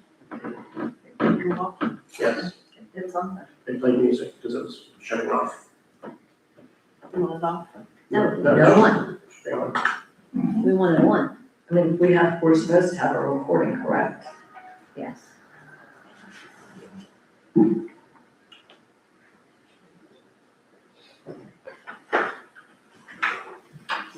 So look at that, right? Is it recording? Yes. That's recording. We tired it out. I have a question on this, Don, that it says that we, of course, can pull anything, that any commissioner can pull from the consent agenda if there's going to be discussion or if there's questions. It also says that the general public can pull from the consent agenda in this resolution. Yeah, I don't think that should be I don't think that's, I don't think, allowed. Normally consent agenda, anybody on the commission can pull, but the public can't. yes. It says several times that, that a commissioner or a member of the public to remove an item for individual consideration. And I think, in my opinion, it should be the commission can remove an item. Okay. Now, we had a discussion today, and I voiced my opinion that, in my opinion, even on the consent agenda items, that the public should be invited to speak to any item that they wish to speak to. And then if that conversation leads the commissioner to believe that maybe that item should be pulled for more in-depth discussion, then great. But, the commissioner then does so. But as far as the public pulling an item from the consent agenda, I've never seen that done, to be honest with you, and I would not recommend it. Okay. I didn't think so. And so just for the record, Mr. Holmes and I had a discussion today because I had some concern because items requiring a public hearing shall not be placed on the consent agenda, and usually a resolution while a public hearing, we put them under a public hearing, and by statute, they should be noticed and the public should be able to speak to them. So that's why I had a question about that. So what is a public hearing though? I mean, the public hearing is an opportunity for the public to speak. And from my perspective now, statutorily zoning matters, comp plan amendments, Yeah. zoning changes, those obviously require a standalone public hearing. But in my opinion, a resolution, so long as the public, and I think the public should be allowed to speak to anything on the consent agenda. Otherwise, you're basically taking that out of the public's ability to offer comment, and I don't believe that's appropriate. But a resolution, in my opinion, that's not related to a statute or is not required by statute. A matter that's not required by statute to have a standalone public hearing, I think, will be covered by a resolution. Okay. So, With the understanding covered that, by the consent agenda. with the consent agenda, that if a resolution is on here or if anything's on there, I should ask for public comment. Yes, ma'am, I believe you should. Do we need to include that in? I mean, Mayor, ma'am, Yes. if by law we have to provide for it, do we have to say that? I mean, if you're trying to establish, from my perspective, it's just a given, but if you were looking for a written set of guidelines, I guess you could amend to, right now you've got the public being able to pull items from the consent agenda.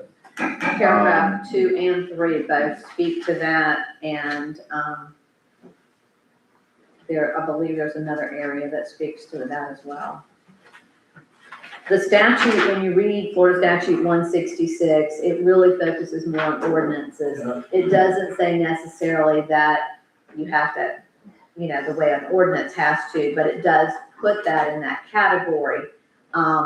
So we could put it on the consent agenda as long as we allow the public to speak to it. I'm not referencing or recommending that ordinances be adopted by. No, they can't, And they're not listed. they cannot be on the consent agenda. So, but yeah, so if you wanted to put in here,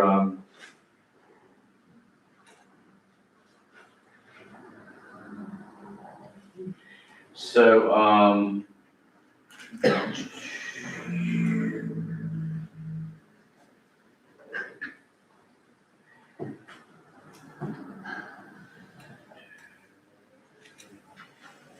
looking at a head note that might, you're looking to put a directive in there that public shall be allowed to comment. Looking at approval, I guess. You could put at section 6, you could put a sentence in there that states that prior to calling for approval of the consent agenda, the public shall be allowed to comment on any item on the consent agenda. Okay, That's pretty simple. Yep. And we also need to, on section 5, take that, or any member of the public may request that the item be removed, correct? yes, that's where it is, Okay. Yeah, or strike any member of the public Yeah. from that. Any word that says that, okay. all right. Okay, commissioners, do you see anything else with this? Any other comments? Okay, please make sure that, Commissioner DeVito? No, I don't. Okay. Please make sure that you, in your motion, that you include these changes. So I'll entertain a motion, please. Oh, we already have a motion. We have a motion in a second. We already have a motion in a second. I'm gonna open it up for public comment. If we can. Anybody would like to speak to this, please come forward, state your name and your address if you will. Okay, seeing no one come forward, I'm gonna close public comment. Ms. Taylor, if you would please do a roll call for us. Oh, wait a minute, or do we need an amendment? Yeah. to the motion? Oh, we do, because you're right. I'm supposed to withdraw my motion and remake it. Yes, Okay, I withdraw my motion, Reese, yeah. I move that we approve resolution 2026-04 with the change that strikes member of the public from the 3 places it's mentioned and adds the line that we were discussing about asking for public comment, before the, prior to the approval, prior to calling for approval. prior to calling to approval, consent agenda. There, And where are we putting that? and in section 6. In the beginning. In the beginning. Is there a second? I concur, I think I seconded it. Okay, so we have a proper motion by Commissioner Lori and a second by Commissioner Burton. Commissioner Cynthia Burton, Aye. Commissioner Linda Moore, Aye. Commissioner William Lori, Aye. Commissioner Lisa Kane DeVito, Aye. Mayor Myers. Aye, okay. So that resolution has been adopted. And so with that, that's going to lead us into, I'm going to close out our public hearing and we're going to go to our consent agenda. Commissioners, you have on the consent agenda resolution number 2026-02, a resolution adopting the Florida Regional Common EMS protocols and the Putnam County Fire Incident Response Manual. You have resolution number 2026-03, a resolution approving and adopting the updated policies of the Crescent City Fire Department. You have city attorney review policies. These are the policy on our grievance and harassment. And we have engineer's recommendation of award and certified bid. That's on the North Tower Water Main Improvement. If you'll remember, we got legislative appropriations for. And then the engineer's recommendation of award and certified bid on the CDBG Main Street Water Main Replacement and Lift Station Generator. Those are the items on the consent agenda. Commissioners, do you have anything that you would like removed from this? Yes, Mayor, I would like to remove the last 2 items, the awards of the CDBG contracts. And I do that because they're very significant contracts. I don't think they're necessarily that routine.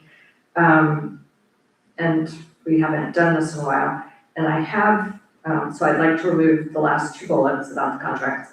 And I have two quick questions about the resolutions 02 and 03.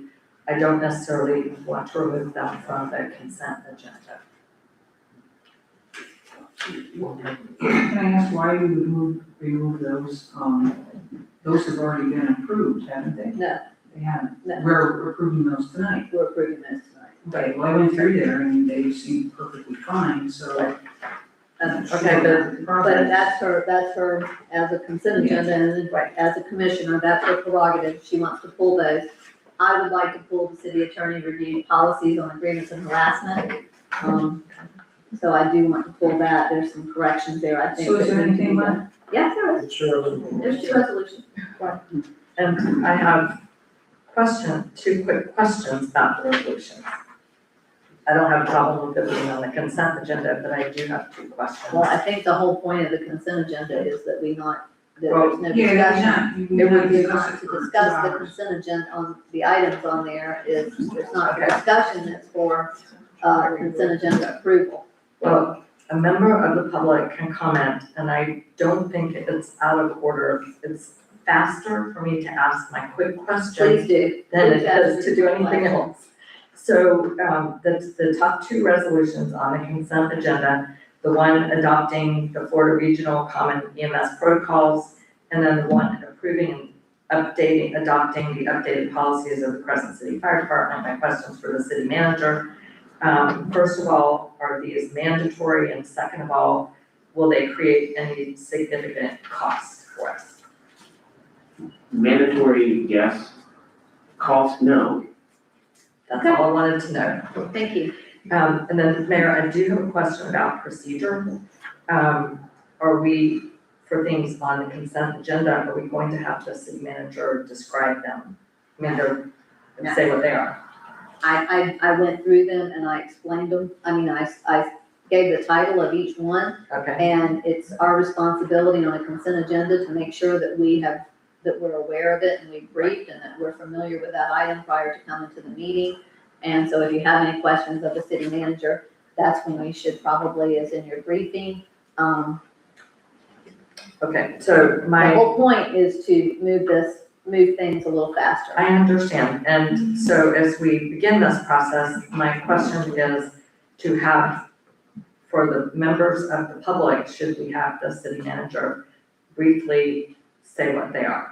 Or, The public has access to Yes. the file. All the briefing files were in the packet agenda, and the public has access to that packet agenda. And typically, when you go to a meeting and they have the consent agenda, they don't go through that, it's just they vote for the consent agenda. And they don't describe it, they don't explain it, so with that, if that's all, then I'm gonna go ahead and open it up for public comment at this time on resolution number 2026-02 and resolution number 2026-03. Those are the two items that are on our consent agenda. Does anybody have any public comment at this time on those two resolutions? Seeing no one come forward, commissioners, I need a motion, please. I move that we approve the remaining consent agenda items. Okay, do I have a second? I second. Okay, we have a proper motion by Commissioner Lori to accept the consent agenda items, and we have a second by Commissioner Moore. Ms. Taylor, if you would please do a roll call. Commissioner Britton? Aye. Commissioner Moore? Aye. Commissioner Lori? Aye. Commissioner DeVito? aye. Mayor Myers? Aye. Okay. So, we've got, I don't have it on my agenda that I have in front of me, but I know the resolution for the fire. I want to make sure that we have that. I don't have that on on mine. Okay, you're talking about the resolution 2026-05. It should be printed and you don't have a copy of it? Maybe I'm, Okay, Mayor, you're talking about the emergency Yes. resolution? There you go. Yeah. We'll pass that to her. She doesn't have it. She should I have do not have a copy of it. Does everybody else have a copy? Okay. It's really not that, 'cause it's on the agenda. Yeah. So at this time, let's go ahead and I'd like to do resolution number 2026-05. I'll read it. Yes, sir. Say, dear boys, City of Crescent City, Florida, resolution number 2026-05, a resolution of the City Commission of the City of Crescent City, Florida, establishing a standing policy for the implementation of burn bans during periods of heightened fire danger, declaring an emergency and providing for an effective date. Okay, thank you. Commissioner, I'll entertain a motion at this time. I move that we approve resolution 2025-05. 2026-05, sorry. Okay. Do we have a second? Oh, I'll second it. Okay, so we have a proper motion by Commissioner Lori for 2026-05 and a second by Commissioner DeVito. Do we have any discussion? Mayor, I have a question about this. Okay, So, I mean, I think this is a good thing, I think we need it. The scope of the burn ban, it lists 4 items. I was not provided a copy of this until I got here this evening. And I don't remember, does the county's burn ban have, a longer list of items prohibited in the scope? I know when they put their poster out, they warned about discarding cigarettes, starting, use of cars with catalytic converters.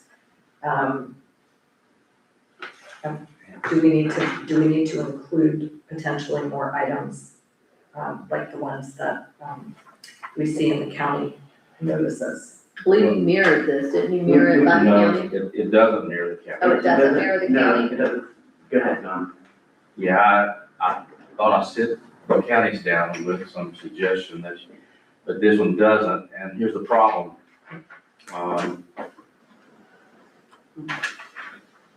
I don't know that you have the authority to declare an emergency as it's outlined in this. The county basically, under the statute, you have the ability to, under your police power, to take certain actions which include the burn ban.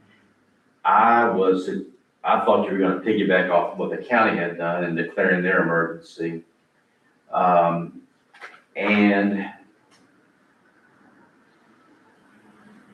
you did go with the enforcement section that I had sent down, which is appropriate, but there's a specific public notification requirement in the statute for you to implement something like this, which includes, it has to be like recording in the clerk's office. A copy has to be provided to the state Division of Emergency Management, along with a link to your website where this particular notice or ban is found.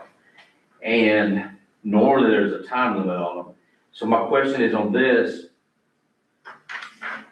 who declares the burn ban in place? What this states is that it may be enacted upon the occurrence of any one of the following conditions, and it talks about the Keach Byron Ground Index, Florida Service red flag warning, local fire departments report increased fire activity, other emergency conditions exist, and the judgment of city officials warrant such action. So who actually says we got a burn ban in place? Our fire chief. Based on the county. I don't believe that's the way it works. Okay, who asked us to do this? Who asked us? Chief Razor. Chief Razor asked us to do this? You said the chief? The county didn't ask us to do this? Well, county called us as well, because Chief Razor had us put out another ad extending the ban. And the county just, I guess, recently voted on extending their ban. Theirs was through the 7th, and my understanding, they extended their ban. Correct. And it's countywide. Correct. Okay, so, yes. It's unincorporated areas of the county. It's not Unincorporated, county. okay, so it's not countywide. That's the problem. And their declaration was made by the chairman of their county commission. Okay, And so nothing in theirs delegates authority to the fire chief to implement a burn ban punishable by 60 days in jail or $500 fine. So you had a copy of theirs, didn't you? I sent a copy of their ordinance, right? I don't believe I got it. Their where did this resolution. one come from? That one we put together. be put together? Okay. Mayor, could I just say one thing? And our former chief Heupel is here and he can probably confirm what I'm about to say. It is my understanding, and I looked at our Crescent City code today. It's my understanding that to burn yard trash in Crescent City, that you can't do burn piles for yard trash anyway without a permit from our fire chief. And if I recall correctly, in the past, when it was bad conditions, the fire chief would simply quit issuing permits. Is that not right? So we have a protection in the city to that extent. Right? And for example, if you see anyone burning in their front yard or backyard or whatever, it's my understanding you can call the sheriff's dispatch or the city manager to speak to them or whatever. The parts that aren't covered are these other things, which can also start fires. Like campfires and bonfires, whatever it is. I mean, our existing ordinance prohibits burning except under certain circumstances. But for example, fireworks or other incendiary devices, our ordinance doesn't speak to that, and that's where the burn ban would be helpful in Crescent City, so that you wouldn't have people doing these other activities. And so my question for the city attorney is, how can we do this on an expedited basis? Well, you can, because chapter 166, and I had sent it, Derek, all of this by email. Now, he's right. What I said was the resolution which the town adopts can basically track the resolution adopted by the county, substituting the phrase city commission for board of county commission. In addition, I'm not certain at this time about using the penalty language in the county because they made it a misdemeanor. But then I got back to him on that. So what I had told him on this was pursuant to 166.0413B, which is, Florida statute, the town can adopt an emergency resolution without the advertisement notice normally required if it adopts by a 2/3 majority. The resolution must be available on a dedicated webpage accessible through a conspicuous link on the town's homepage. The webpage must identify the emergency resolution currently in effect. The town must then provide the State Division of Emergency Management with a link to the town's dedicated webpage at which the resolution is found, so that the Department of Emergency Management can work with it. But again, I think that this in my opinion is overly broad. So that if the fire chief can just declare a burn ban and basically make something unlawful, I think that's a problem. If you're doing it as an emergency item, especially. Okay, may I ask a question? So, but, can we adopt the county's emergency burn ban for ourselves, tracking theirs? Yeah, sure, you could. Okay, so if we were able to download that and print it tonight, could we take it up at the end of the meeting? Yes, ma'am, let me see, I'm looking right now. I've got a copy from Tennessee. Okay, yeah, because I knew the county was reaching out to all the municipalities and saying, here's our resolution, we need you guys to adopt it. But it had language in it that didn't automatically transfer over to the cities. So we modified it for Interlochen, Pomona Park, and I thought Crescent City with regard to the penalty sections, but we substituted, and that's what I thought was being adopted. But yeah, I sent it to, let me see.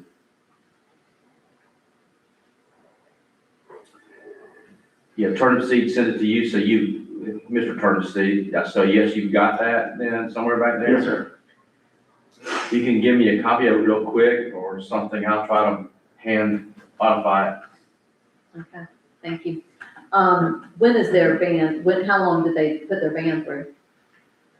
They did it they're gonna do it in 7-day increments. Okay, And, which is what's recommended, that you not go extensive. much like we do when we do a hurricane. Right. And we mirror off of the county for our hurricanes. Right, When they declare a state of, county of emergency and we declare a city of emergency. right, because there's specifics, there is no state declared emergency right now. Right. There is no declaration of emergency in the state of Florida right now.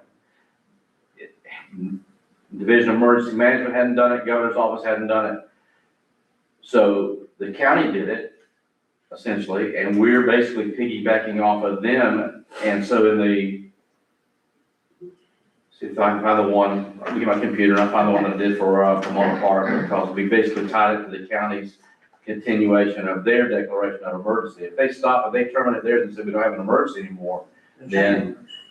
Okay, commissioners, I'm gonna ask that we, move this to the end of the agenda, and I get one of the commissioners that would like to make a motion to do that. I move that we move this proclamation to the end of the agenda. Okay, Right, to, I'm sorry, Commissioner Burgess, seconded it. did you second that, Commissioner Burton? I did, so. Okay, so we have a proper motion. Resolution number 2026-05. Uh-huh, okay. So all in favor, please say aye. Aye. Opposed, nay. Okay, And thank you. Mayor, I think it's very important because the drought is not expected to improve. Right, okay, so let's go on, we've got people waiting, so, in the essence of time, we've got, city attorney reviewed policies that are in front of us. I wanna say right now, if we can, I would recommend we also move that to business items, after we, at the end of business items. And, engineer's recommendation, let's go ahead and get that out of the way. Mr. Harris is here, and it sounds like you've got some questions. Is that correct, Commissioner DeVito? Just very short questions, and mainly these are for significant amounts for significant projects. I mainly just want to hear them read individually and we vote, and then I have quick questions. Well, there's really not anything to read on those other than, Right, well, just say what they are. There's the briefing. Usually the city manager says what the item is that we're voting on. okay, well, the city manager does not feel well tonight, so I'll go ahead and tell you what this is, if that's okay. Sure. So, this first one is going to be, the first one we have, this is on the North Tower Water Main Improvement Project. This is where we got legislative appropriations for approximately $700,000. And this is, the bid came in on December 4th, 2025. There were 9 bids that were received. Jason Scheffler and his group, they are the ones that went through this and made the recommendation through their review, their bid review committee, correct? Yes, correct. Is that correct? And they are saying that as of those bids, that CPH is saying that Badger Drilling LLC out of Jacksonville, they came in, and feel like they are the ones that we should award the bid to for $707,581.70. Okay, do you have any questions? Well, should I make a motion first? If you'd like to. Yes, I move that we approve, or is it, the engineer's recommendation of award for the North Tower water main improvements, to contractor Badger Drilling LLC of Jacksonville. So that's the Do I motion. have a second? Second. We have a proper motion by Commissioner DeVito, and we have a second by Commissioner Lori. Do we have any discussion? I have a question on this, and my question is, and the city manager knows, is the North Tower water main improvements, does that involve work involving the streets? Or will that one affect trees? Mr. Harris, if you would please speak to that. What was the question? Right, for the North Tower, the North Water Tower project, North Tower water main improvements, is that one that affects streets and potentially trees? There's not really a lot of trees on Walnut, and most of it's gonna be directional bore. Right, but and it was my understanding that for the Main Street project, that the addendum, we've already approved, went out with the bid, the tree protection addendum.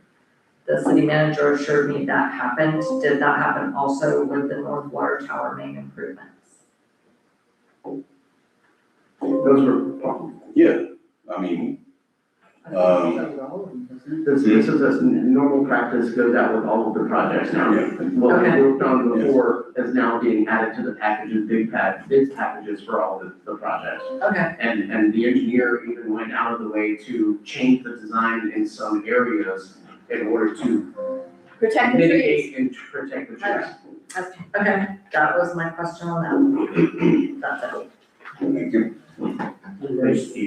My question, where's the other $7,581 coming from? It's my understanding that because we have a private individual that's going to be impacted with this, who is making an expansion, that he is paying, a portion, is that correct? That is good. Yes. So that will make up for that, that amount, so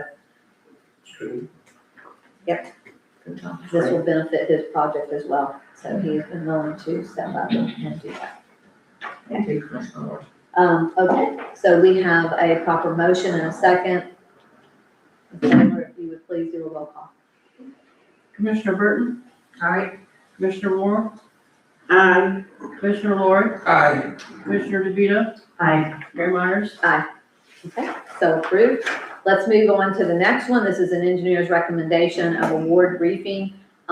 This is on our CDBG Main Street Water Main Replacement and Lift Station Generator Project. This is from the CDBG grant that we have. This bid came in December 4th, 2025. That was the deadline date. There were 6 bids that were received. And they are recommending, the bid committee is recommending that, again, Badger Drilling LLC, that they receive this bid as well. And the amount of $587,589.50. Now, if our CDBG does not come in to that amount, it's my understanding from staff is that they will go as far as they can with the CDBG, and then that it will stop at that point. So we will not exceed what is the grant fund that will be presented to us, correct? Correct. Okay. Commissioner DeVito, you had a question about this. Should I make a motion first? You make a motion, yes, please do. So I move that we approve the engineer's recommendation of award for the CDBG 23 NR Main Street Water Main Replacement and Lift Station Generator to Badger Drilling LLC in the total award amount of $587,589.50. And that funds will only be expended to the extent available with CDBG grant. Is that correct? Okay. I second that. Okay, we have a proper motion by Commissioner DeVito to accept the bid from Badger Drilling and award the bid to Badger Drilling, and then we have a second by Commissioner Lori. Do we have any discussion? Commissioner DeVito. Right, and I think just to confirm, the city manager has said that the tree protection contract addendum did go out with these bid documents. Correct. Okay, that was the only question I had. So in fact, these probably could have gone under the consent agenda. So Commissioner Lori, do you have anything that you have? Okay. Nobody has anything? Commissioner Taylor, Commissioner Taylor. You ran for office. She doesn't Ms. live Taylor, here. would you like to please do a roll call for us? Commissioner Burton, Aye. Commissioner Moore, Aye. Commissioner Lori, Aye. Commissioner DeVito, Aye. Mayor Myers. Aye. Okay, so awarded to Badger Drilling LLC. Can I raise a point of order? Yes. When she does the, roll call votes, usually we change orders, we change directions. So usually do it this way, and then the next time we need to do it the other way. If you will, Okay. That's the way you've done it in the past. We don't really have a rule on that, but Just precedence. yes, Commissioner DeVito. Right, I think Commissioner Lori is correct, and I think the clerks are directed and taught in their training to not necessarily go one direction or the other, but not to go in the same order all the time, so that we can't predict who's gonna vote before us and listen out for them. So we don't have a rule, but I think it's Thank something you, that and clerks right do. now, in absence of a clerk, Yes, we are gonna show some grace, so. sure, but Ms. I'm saying, Taylor, thank you, and Commissioner Lori, thank you for making that notation. I should have Yeah, done that yeah. myself, so thank you. Okay. With that, I've asked and commissioners for the city attorney review policies, the grievance and harassment. I think that needs to have some additional discussion. There was, some issues in there as far as, a committee that was being established, and it said that the vice mayor can call a meeting, and based on our charter, the vice mayor cannot call a meeting. So there's some things in that. You can either table it for now and bring it back at the next meeting. I move that we table the grievance. Do you have a suggestion for how you would replace that? How would you replace that sentence with vice mayor? Who would you put in that space? Well- City manager, city attorney. Well, it's against the city if it's and so this only comes into play when it's a complaint against the city manager. Our current policy, everything stops at the city manager. So if someone had a complaint against the city manager, there's no resolve that they have. And they can't come to us. We don't have a policy in place. This puts a policy in place. That would only occur for the vice mayor if it's a complaint against the mayor. Right, Against the mayor. So that would be something the city manager, he has the authority. He can, I believe, he can call the meeting, but not the vice mayor, unless the vice mayor can get 2 other commissioners. And the problem we've had in the past is that could indicate a violation of the sunshine. So, and in addition, I believe that the attorney, a city attorney, in any of these meetings that take place, that the city attorney needs to be sitting in on those, because none of us are skilled and versed in HR for our protection. If those would be, changes to be made there, can we still move to make those changes and pass it instead of moving it to another meeting? That's the commission's, yes, Commissioner DeVito. Given that we have people waiting here for important business and that, this is a little complex, I would move that at a minimum, we defer this to the end of the meeting and go over it then. Because we don't have a motion and we're. If we have time at the end of the meeting, Yes. would you like to amend your motion?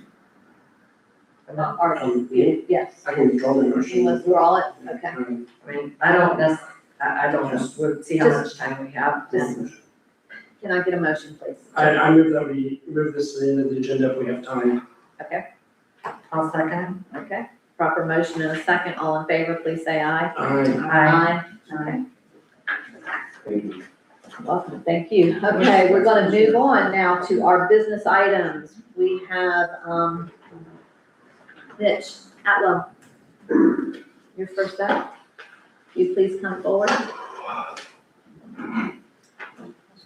Good evening, Commissioners and Mayor. How are y'all this evening? We're good, how are you? I'm Mitch Atwell, Crescent City. I'm doing the Soda Boat Race coming up in April.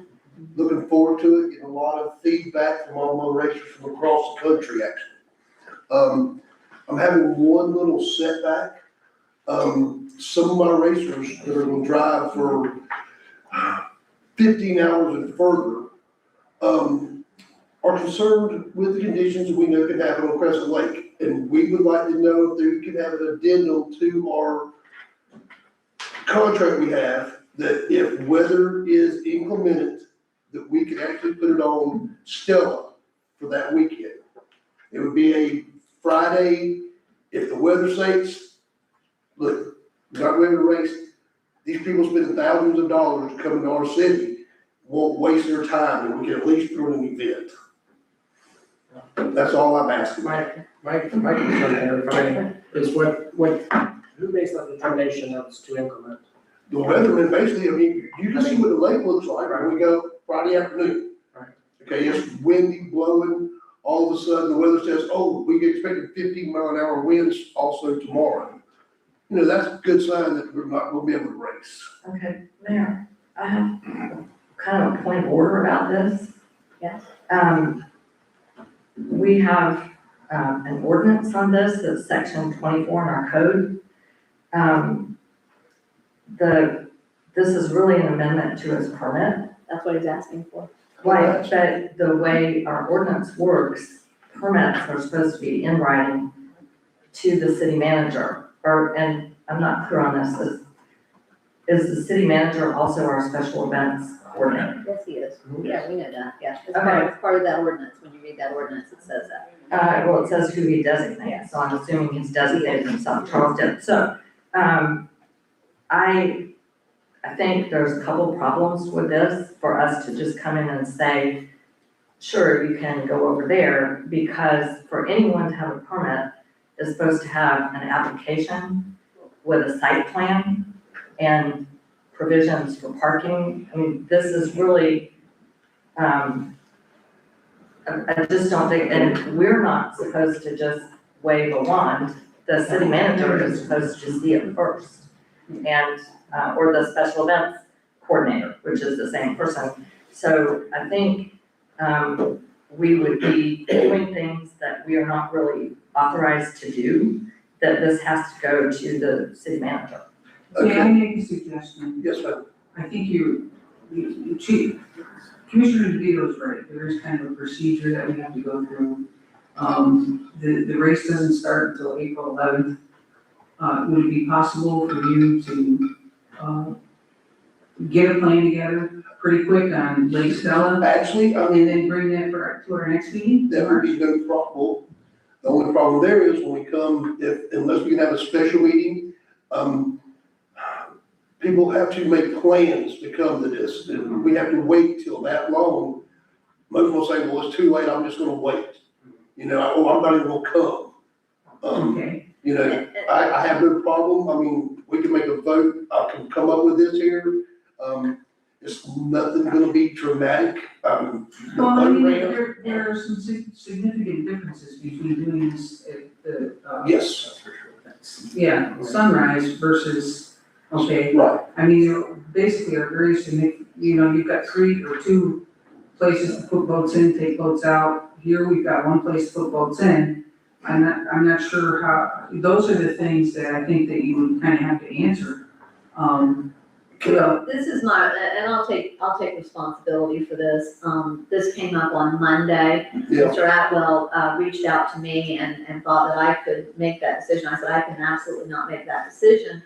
And I put him in touch with the city manager. As we all know, the city manager has been out this week and has been limited, so I know that they were talking. But Mr. Atwell did say that he's got a lot of pressure that's being placed on him, that they have some sort of an alternate plan. They are fearful of that. well, they just So- won't come, and then. If we add this on to, you know, it's another suggestion, if we add it on to the 26th workshop, and can we do that? Is the commission okay with that? And would that give you enough time? Oh, I mean, the time would be no problem, I mean, we already know what we would require, what we would need. It's something that has been done in the past, and I've worked with in the past, so it's basically just taking a plug from then and plug it in now. You're talking about the March 26th? No. No. February, oh, I mean, February 23rd. February. Yeah, we have a special meeting in February. Yes. Mayor, Yes. that's a daytime meeting. I think we should wait until our March regular meetings. That is generally when we approve permits like this. This was a previously approved permit, and this is a modification to it, and with all due respect to Soda, with the people coming from thousands of miles away, he's trying to make sure that he has the biggest event for Crescent City. If we don't give a decision soon, we could lose 50% of those racers, meaning we could lose 50% revenue of that day for the Oh, city. it's possible that they can actually say, look, you know, Yeah. Chip's not coming, he's not coming, you know, we're gonna move the race to somewhere else. It's a domino effect. So would the 26th of, February suffice for you to bring these plans, say how you gonna do it down there? Yeah, would that work? That would be no problem. Like I said, I mean, I could have it done by the end of the week. Right. Yeah, I know, but we can't have a meeting. Exactly. 10 days. Yeah, I mean, I prefer to do it on Crescent. That's why I asked for Oh, Crescent. yeah. I mean, you know, there will be some drawbacks over here, but it's just hard to get my guys to say, hey, look, you know, I'm driving this far, I'm spending this much money. You know, I would rather wait another 2 weeks and go to Alabama where it's a closed race. I do not agree with having this at a special daytime meeting. We're talking about having this race in a residential area, completely different area. I don't think it's appropriate. Well, Lake Crescent is a residential area too. That's Well, what Yeah, I mean, I think part I think the way Andrew can come back with a plan and just kind of do it right, show us what he's got in mind. I mean, we've had the smaller boats down there that ran very smooth. It was a pretty good show, so I think that we can probably do the same thing with you. And that's the way I feel about it, so. Yeah. But there are significant. Oh, yeah, and, I mean, there's been, through the years, there's been several different types and styles of racing over there. I mean, at one time, one of the main advocates is trying to not let me, wanting it more over here, is a fellow named Sam Jenkins. He's been racing here since early '80s with Mr. Baker. So, Okay. So commissioners, do you want to do a motion to have to, or is everyone just in agreement that he'll bring it back on the 20th? I move that we, have Mr. Atwell come back with a contingency plan to move to Lake Stella at our February 26th. If there's inclement weather. If there's inclement weather. all it is inclement weather. It ain't like we're gonna move it just because, oh, no, we Okay, won't so go we have a here. proper motion. Do I have a second? Second. So a proper motion and a second. And as far as discussion, Mr. Atwell, you understand that please get a definition of what inclement weather would be in the racing world for Okay, well, for I us mean- to understand. Okay, just figure 100 mile an hour on the water. Okay. Okay, so We don't we have take, people waiting and We're not. Commissioner, DeVito, we are gonna move forward if that's okay. Yeah, Okay. I'm just saying, we don't need to Okay. talk about details. Everyone in favor, please say aye. Aye. Opposed, nay. Nay. Okay, so approved. Thank you. thank y'all. Thank you. Thank you. Okay, let's move on to our, we have, Mr. Dan Dodge. He is the president of the Fruitland Peninsula Historical Society. He's gonna give us an update on the DRC 2.0. Again, Mayor and Commissioners, I just want to give you a brief update of where we are currently with the BRC. It has been activated again under the Historical Society and renamed the BRC 2.0. We've had a few meetings and there really isn't much to report to you. When there is, I'll come back. But when I have some meat for you to give you an update. Okay. So this is just a courtesy to give you heads up where we are, Thank you okay? very much. Thank you. Thank you. Okay, we're gonna move on to surplus items. Yes, ma'am, thank you. He's got the lead, 3 items, the 2006 Ford, F-150, the next is the Gravely, 0-turn mower. Engine locked up on that, streets department, and the Generac, the old one at the water plant. We're looking to surplus these and get rid of them. I'm just looking for approval to surplus these items. Okay. Commissioners, can we have, a motion? I move that we surplus the 3 items listed by the city manager. We have a proper motion by Commissioner Lori, I'll second it. and we have a second by Commissioner DeVito. Do we have any questions? My question is, would this be an appropriate item for our consent agenda in the future? This absolutely could Could be. be. Okay, and so I just want, and also, this is a very good briefing sheet that has all the information that, to me, I need to make the decision. Okay. It looks like we just recently surplused and we received $8,000 in surplus. Where did those funds go towards? I'll have to get with Steve to see where they went. Okay. The $8,000 we received for the backhoe sale, I don't think we've got it yet. It's gotta go through Gov Deals first. it's on its way. Okay, Yes. so it's on its way. I I believe just, the item was sold, we Yes. just haven't received Okay. funds yet. if you would, if you can bring that back to us so that we make sure that that money just doesn't get absorbed because we have equipment that we need, that I'm sure you're putting that back into it. Yes, ma'am. Thank you. We have a proper motion and a second. Ms. Taylor? Commissioner Moore, Aye. Commissioner DeVito, Aye. Commissioner Lord, Aye. Commissioner Burton, Aye. Mayor Myers. Aye. Okay, so approved, thank you very much. Let's go on to our firefighter pension board. This is where Chief Highfeld, as the, board chair, he has, resigned as board chair. And we have before us, Jeff Leclerc is willing to step in and take that position, correct? And then you are going to take Mr. Stout's position, correct, on the board? Yes, ma'am. As most of you guys know, Mr. Stout left before the end of the year, last quarter, and had a hard time replacing him. I advised you guys back then, if you guys couldn't find anybody, I would step up. When I resigned January 1st, Jeff Leclerc was nominated and approved by the department to take over. So that's what we're here for tonight, is for me to replace Bill on the pension board. Okay. If you have any questions, I'm here for that. Other than that, it's pretty straightforward. You can't get away from us. No. No matter how hard you try, we're not letting you go. There's still a third person, correct? Is there? We still have a full, there's only one spot open, with Jeff being nominated to the chairman. We have a chairman, the secretary, then also Mr. Froelich, Mr. Haston, and then myself. Okay, I knew there was somebody else. I was just. Yes. So do we need to make a motion that, to approve Jeff as chairman and Jason as the City pension representative, yes.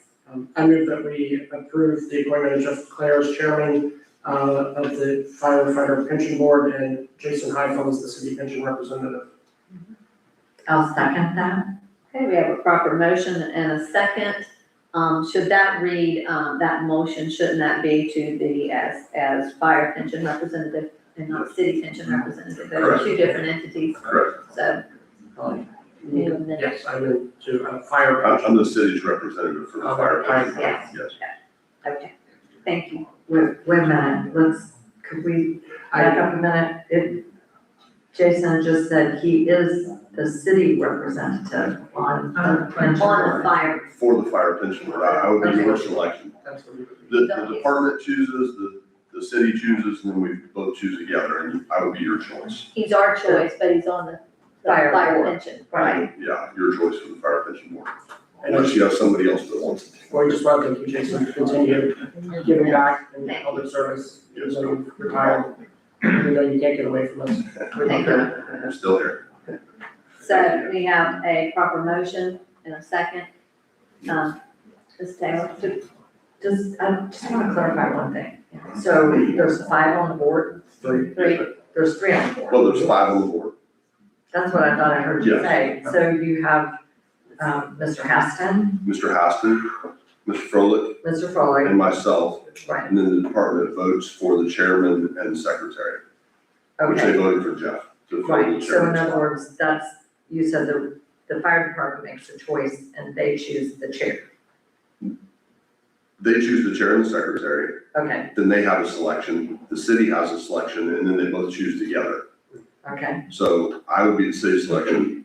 The fire department selection was Mr. Haston, the joint Okay. selection was Mr. Froelich. right.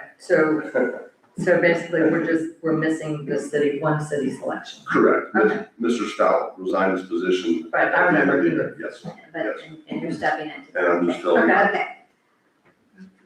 It's fine. Who's on Commissioner first? Lord, Sorry. Aye. Commissioner DeVito, Aye. Commissioner Moore, Aye. Commissioner Burton, Aye. Mayor Myers. Aye. Okay, so approved, thank you. Thank you, for guys. your willingness to serve. And please tell, Captain Leclerc that we appreciate his willingness to serve as chairman. I'll let him know he knew I was coming tonight. Thank you, guys. Thank you very much. Okay, let's move on to, we've got the Soul Food Festival permit application review. Do we have anybody here from the Soul Food Festival? I don't see anybody. Was Snyder was there? She was here. So you've got this in front of us. Does anybody have any questions? Ms. Moore, or Commissioner Moore? Do you? No, can you, are you familiar with any of this? Okay. Anyway, let's go forward. I move that we approve the Soul Food Festival. Yeah, I think it's okay. Okay. So we have a proper motion and do we have a second? So we have a proper motion from Commissioner Lori to accept the application, approve the application for the Soul Food Festival to use Eveline Park on Friday evening from 4 to 9 and Saturday from 8 to 7, along with the parade. And we have a second by Commissioner Burton. Do we have any other comments? I have some questions. Okay. So, as I mentioned before, we do have an ordinance that has pretty specific requirements. Hold on just a second. So I'm very familiar with the Soul Food Festival. I support it greatly. It's by a wonderful organization that concerns citizens. My questions for the city manager don't reflect at all on the value of the festival.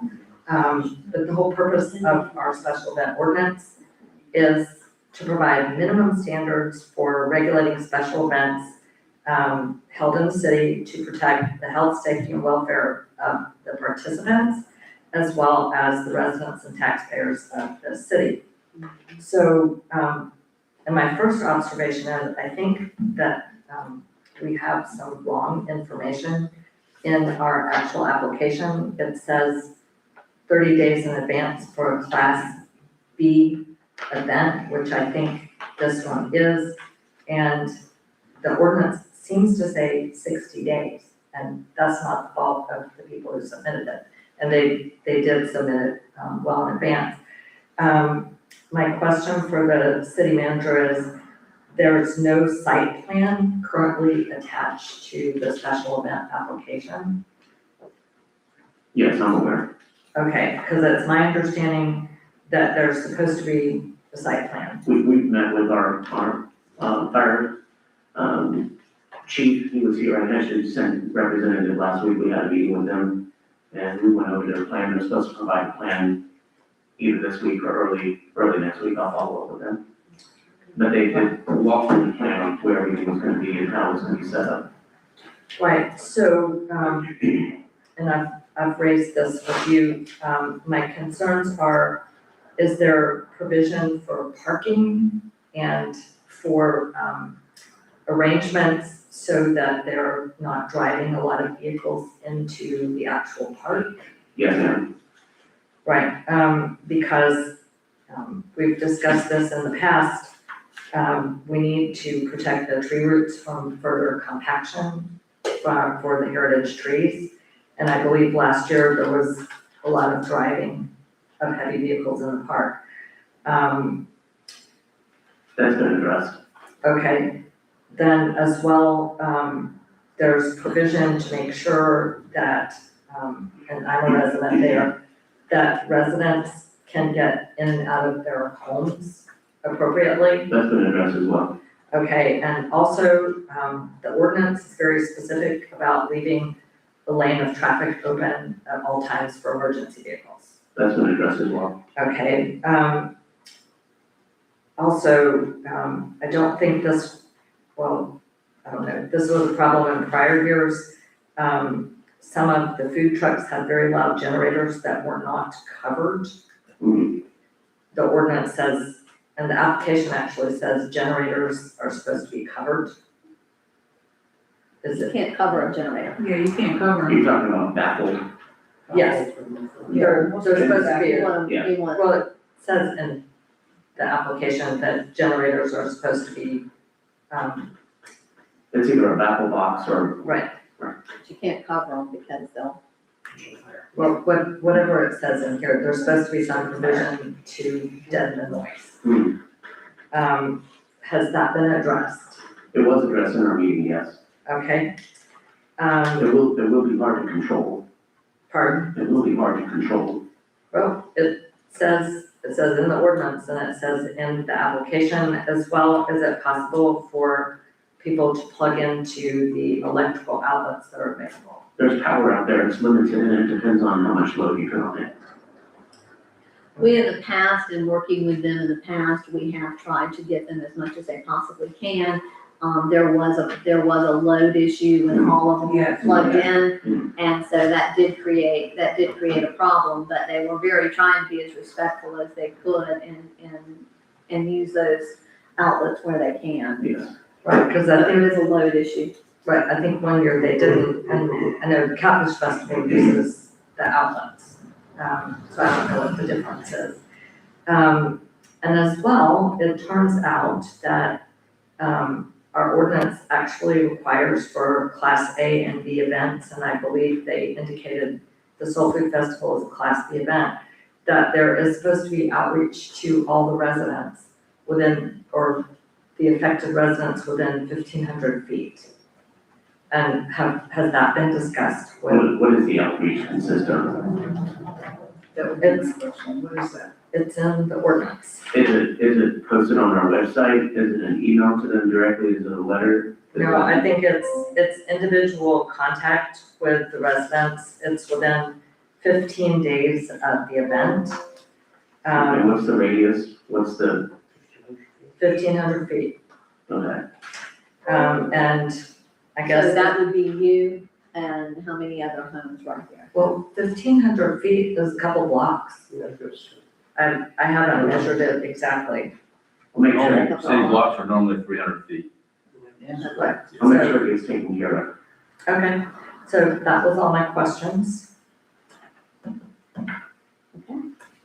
Well, you know, they got such good music there, I could listen to it all day. And what we have to keep in mind too is with those food trucks that have those generators, that they have to park on that road, otherwise they're gonna go onto the grass. So you're gonna have a trade-off there at some point. So they're either gonna have the generators with the food truck, or they're gonna park somewhere on the park. They've tried as best they can not to have that happen. But Mayor, as one of my neighbors said, it is a residential neighborhood. We want to protect the park, but there are baffles or whatever it is available for generators, and people have to live there. And you have to keep in mind that these are people's homes. Some people are ill, some people work, they need their rest. So the ordinance clearly says it's for the protection of the people at the event and the residents. I mean, it's important. You can't just It say. is, but it's also important to have this, that we can hold events and people Okay, find parks. Mayor, if people need to be able to live in their homes Okay. and have a reasonable environment there, they don't need to be subjected to unreasonable noise for 8 hours a day. And Well, particularly, this is people's homes, this is where they go when they are ill, if you have someone who is not I well. get the point. Thank you. Okay, so, thank you. So, we've got a motion. We have a motion. Yeah, and a second. So Ms. Taylor, do we have any comments on this, any public comments? Okay, seeing nobody come forward, Ms. Taylor, if you please do a roll call. Commissioner Burton, Aye. Commissioner Moore, Aye. Commissioner Lloyd, Aye. Commissioner DeVito, Aye. Mayor Myers. Hi. So approved, thank you. The next one is our Catfish Festival permit. Thank you, Commissioner Pickens, for your patience tonight. You did get there a little early, I told you that it would probably. I didn't want to miss my spot. So, good evening, I'm Bill Pickens, I'm the current president of the Crescent City Rotary Club. And good evening to the commissioners and the mayor, city manager, honorable attorney over there, Don Holmes, and Major Ushery. And so we're here just to hopefully y'all have looked at and will consider and approve the permit for the use of Eagle Lions Park for the Catfish Festival on April 4th and the car show over at the village property, which I think you call it Market Square now. This is the 44th year that we've had this festival, and you know that its main focus is scholarships for the graduating seniors of Crescent City High School. We averaged 1,500, right? Scholarships last year we gave over 20. So we're just looking for your approval. A couple of things that that are different. We are gonna bring back the run, and there should be a map in your packet, and it's the old course that starts behind the old Handyway behind my car store, and ends back up there also. If you look at the flyer that we have, we are taking out funnel cakes and we're adding ice cream. And if you look at the park layout, there's a few changes there. And you'll see that over, I don't think it's marked, but over by the, I apologize, Bill, I just received the updated map this morning, so they did not get the map yet, I was gonna get it to them. That's good. Okay, just a couple changes. We'll put the ice cream over by the strawberries, which really will make no difference. We are gonna move the ATM, the T-shirt booth, and our information booth from right there on Cypress Avenue by the first aid tent. We're gonna move it to just north of the fencing of the tennis courts. We think that'll be a better area for that. And as you see, and I know this is Commissioner Vito, and all of y'all are concerned with the traffic in the park and the safety of the trees, the sidewalks and those things. Did you see that a number of years ago, we moved all our food booths to back by Main Street? The only one really that's there is strawberry shortcake and then the kids zone out front. So we're gonna be, limited, damage to the park, and we don't nail anything to the trees anymore. We stay away from the trees with our setup, so we should be in good shape there. There is kind of an overview of the festival. What we're requesting is pretty much the same as set up on Friday, pretty much all day. The festival will be from 9 in the morning till 4, and it will continue to have live music, arts and crafts, car show, and then the parade at 11 o'clock, I believe, correct, Mary Ann? And then we'll end it at 4, live music will end it at 4, and then start tearing down. We may have to go to Sunday with some of the cleanup, but it will be minimum. And I know that South Putnam Church is requesting the use of the park for their Easter service. So we should be out of their way. So just any questions? We are planning on, if we can work a deal with either one of the local bars or one of the beverage distributors to have beer, just beer sales in the park. No wine, no alcohol, and it will hopefully be located over on a portion of the tennis court. So you'll have a beer garden. We're gonna try to get that accomplished, yes, ma'am. So you need an approval, that's part of this, that we would be approving, so commissioners, just so you know, that would be part of the approval, part of the approval process. Okay, does anybody have any questions of Commissioner Pickens? I do. Yes? So, unfortunately, my copy of the application does not have, the site plan. He explained that earlier. Okay, well, I didn't know if there was. Nobody has a copy of the site plan because Okay, but Mark gives that back. You got mine if you want. No, that's okay, because I listened carefully, and, there's a very good narrative description that's actually typed, which is easy to read. It says required attachments, and it has a lot of explanation that's very helpful. And I'm sure the site plan will be provided to us eventually. I did not see anything in here about parking. Do you have specific plans for parking? I know in the past, we have had, parking with Dixie, with shuttles, We're not gonna head into that. People, parking? the way Crescent City's set up, people are gonna have to park where they can park, okay? And get permission for parking in people's driveways and stuff like that. We are working with a local business owner about allowing us to park the majority of the arts and crafts vendors in that particular area. We have not had that space before. Because I know in the years when parking has not been addressed, it can be overwhelming. The other issue, and I've raised this, I'm a member of Rotary. I'm actually a Paul Harris fellow now. I've raised this at Rotary meetings. During the parade, sometimes the traffic, I guess, if you're closing 2 blocks of Main Street, this may not happen. It's my understanding 2 blocks of Main Street are gonna be closed. But maybe it would happen from the south end. Residents have not been happy because people have tried to detour into the neighborhoods and have come up on dead ends, and they've had tractor trailers and whoever it is, detouring. And some years we've had detour signs and some years we haven't. Have y'all discussed putting up detour signs or at any specific point to help people when the roads are blocked off for the parade? I know that they put up the detour signs when the parade is going on from the south and the north end of Crescent City. Right. I know that there are detour signs or there's blocked off signs where they're gonna close the roads, but actually policing the traffic within the city of Crescent City, east and west of the park, no, ma'am, I don't think we address that.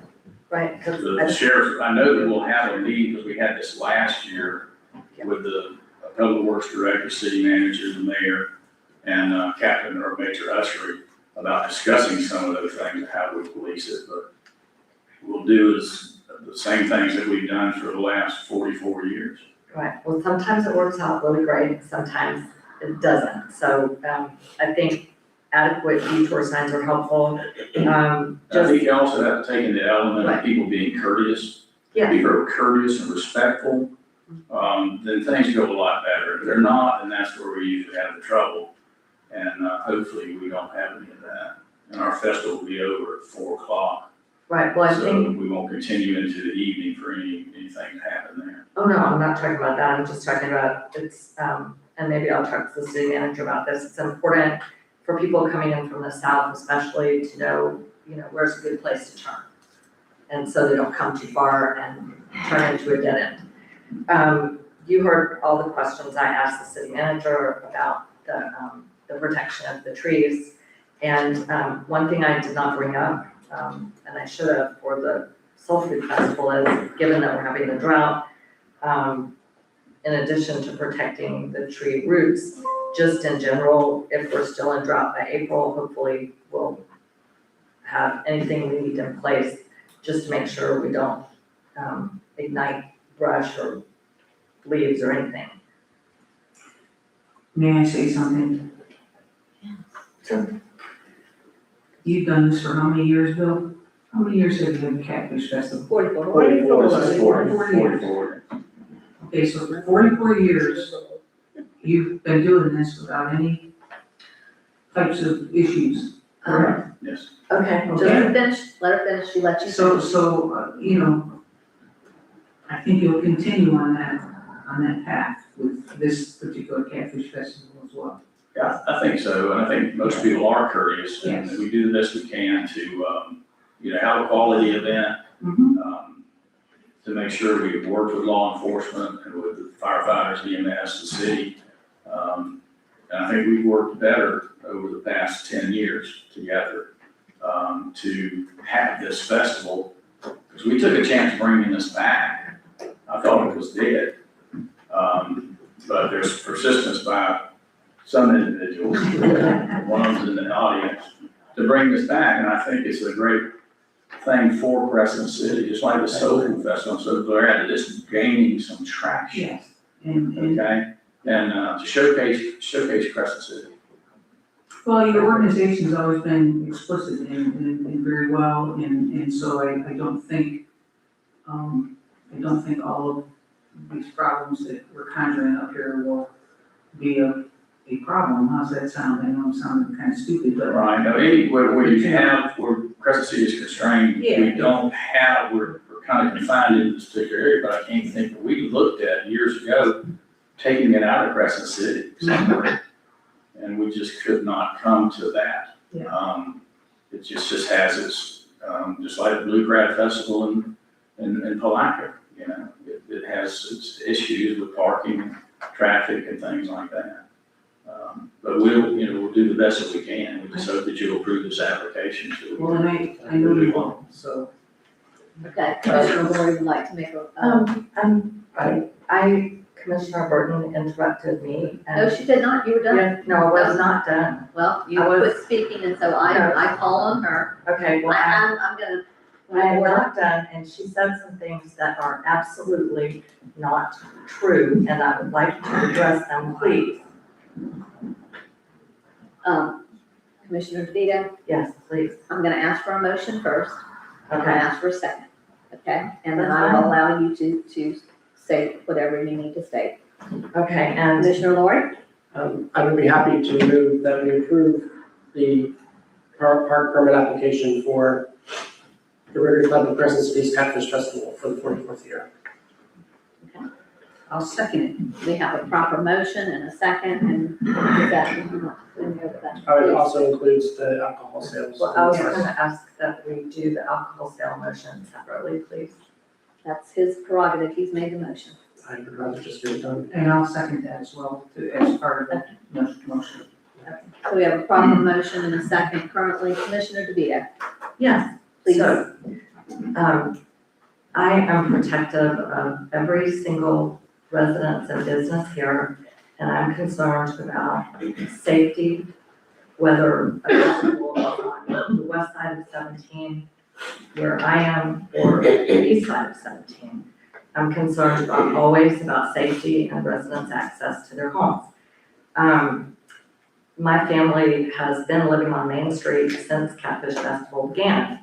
And I'm a member of Rotary, and I have run the strawberry shortcake booth, not strawberry shortcake booth, the lemonade. And participated in many Catfish festivals. We do have a very constrained space, and Rotary works very hard to do the best they can.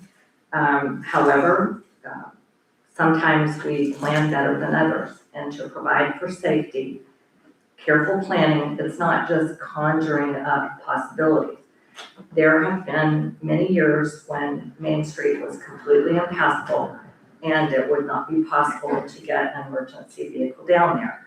Over the years, that has been addressed. And that's a good thing, and that's very important, and that's a good achievement.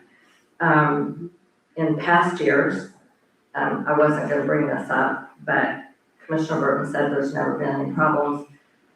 In past years, when there was a thunderstorm and there wasn't good parking or planning for ingress and egress, Dr. Reynolds was hit by a car on his bicycle, and he spent the last 6 months of his life in a nursing home with a broken back. I went to visit him twice. Another time, there have been costs to the city. There was one year when a huge RV was allowed to park on a loft area, and it broke the city's water pipe. The water to our house on Main Street was cut off for a week, and the city had spent several $1,000s to bring a machine in from Orlando to dig up the pavement and repair that pipe. But anyway, so it's not that things haven't gone wrong, it's that we want to do our best to protect against them. And that is why I bring things up, to make sure that all the i's are dotted and the t's are crossed. So, and hopefully everything will go really well. Okay, thank you. I have a speaker, if that's okay. I do have a speaker, Ms. Morris Carroll. You asked to speak before we take a vote. Yes. And my questions are. Would you please state your name and your address, if you will, and if you would address your questions to the commission? Okay, thank you. My name is Doris Carroll. I live at 345 North Broward Avenue, Moore Park. I'm here representing the Putnam Health and Wellness Coalition. Our job as that coalition is to do the best we can to have a happy, healthy, drug-free society. We have concerns about having, at a festival that ends at 4 o'clock, what time are they gonna start selling beer? 9 o'clock in the morning? Commissioners, I don't know. My understanding is they're gonna start selling the alcohol, the beer, and it will only be beer at 11 o'clock, and they will end it at 3 o'clock. Okay, will they also have ID signs that say "We ID"? They will, Commissioner Pickens, they will have to have, it's correct me if I'm wrong, my understanding is they will have wristbands, you will have to have a tipper there, so that they would be checking the IDs to make sure, and that only those people served will have a wristband. Is that correct? That's my Yes. understanding from the discussion. Yes. Correct, okay. And will they be armbands that can't be removed and put on someone else? Probably, most of the time they are. Will this be will their beer garden be close to a kid zone? Yes. Right back then. It's close to the playground area. It'll be separated by It'll walls. be separated by the fence. It's a beer garden is what it is. Big fence around. So they're not just walking around with beers. How are they gonna ID enforcement? Do the ID? They'll have to have a tipper there. You always, anytime you're serving alcohol, you have to have, it's called a tipper, and they have to have the certification for that. And so they're the ones that will be checking the IDs and making sure that everyone, follows the rules. Will there be a cutoff on the amount of drinks allowed to sell to one patron? Yes. What will that be? What do you want it to be? 3? We'll consider it. More than that, it's considered 4 for a woman and 5 for a man is a binge. So we would like to keep it below a binge. And this is evidence-based information I'm giving you, I don't make it up. Will people be trained and responsible vendors? Again, they'll have a tipper and they will be trained, they have to be trained and have a certification. Who will train them? The state The state training. trains them, All right. so it's a state requirement. Yeah. And they have to go through training through the state. So 3-hour training course. Well, they can also have training through state certified agencies. And we have one in the code, so if needed, Thank you, yes. it's good to know. So we're very concerned about this being a new start and with it being, well, I don't think you can get away from the kids in the park. And that it's, with a community that has a huge alcohol problem, that having more alcohol available to people is a bad sign for the children and the families that come here. Thank you, so.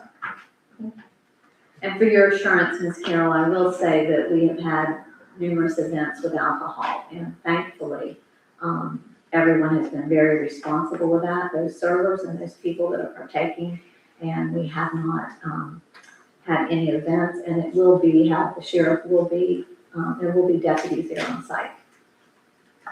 All right, well, we're here to help and to educate. Thank you so much, we appreciate your comments. And Mayor, if I could comment about that.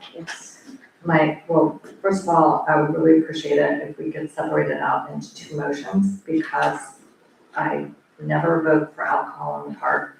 And I must say, it greatly concerns me because yes, there has been alcohol in the park and there haven't been any incidents. However, the Catfish Festival is a much larger event than we have ever had serving alcohol.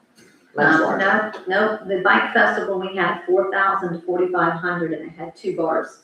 And And even allowed last it year, right on Central Avenue, It's over the there. entire Central Okay. Avenue and Market Street, and Market Square. So, and they had liquor there, they did not just have beer. So it was a mixture of everything, and unfortunately, I have a motion by a commissioner who, and it's his prerogative whether or not he wants to separate his motion out.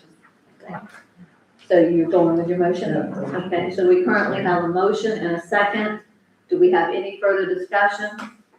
Any other public comment? No, yes, ma'am. Yes, I'd just like to tell you that some people from the coalition will be there to do a scan. Thank you.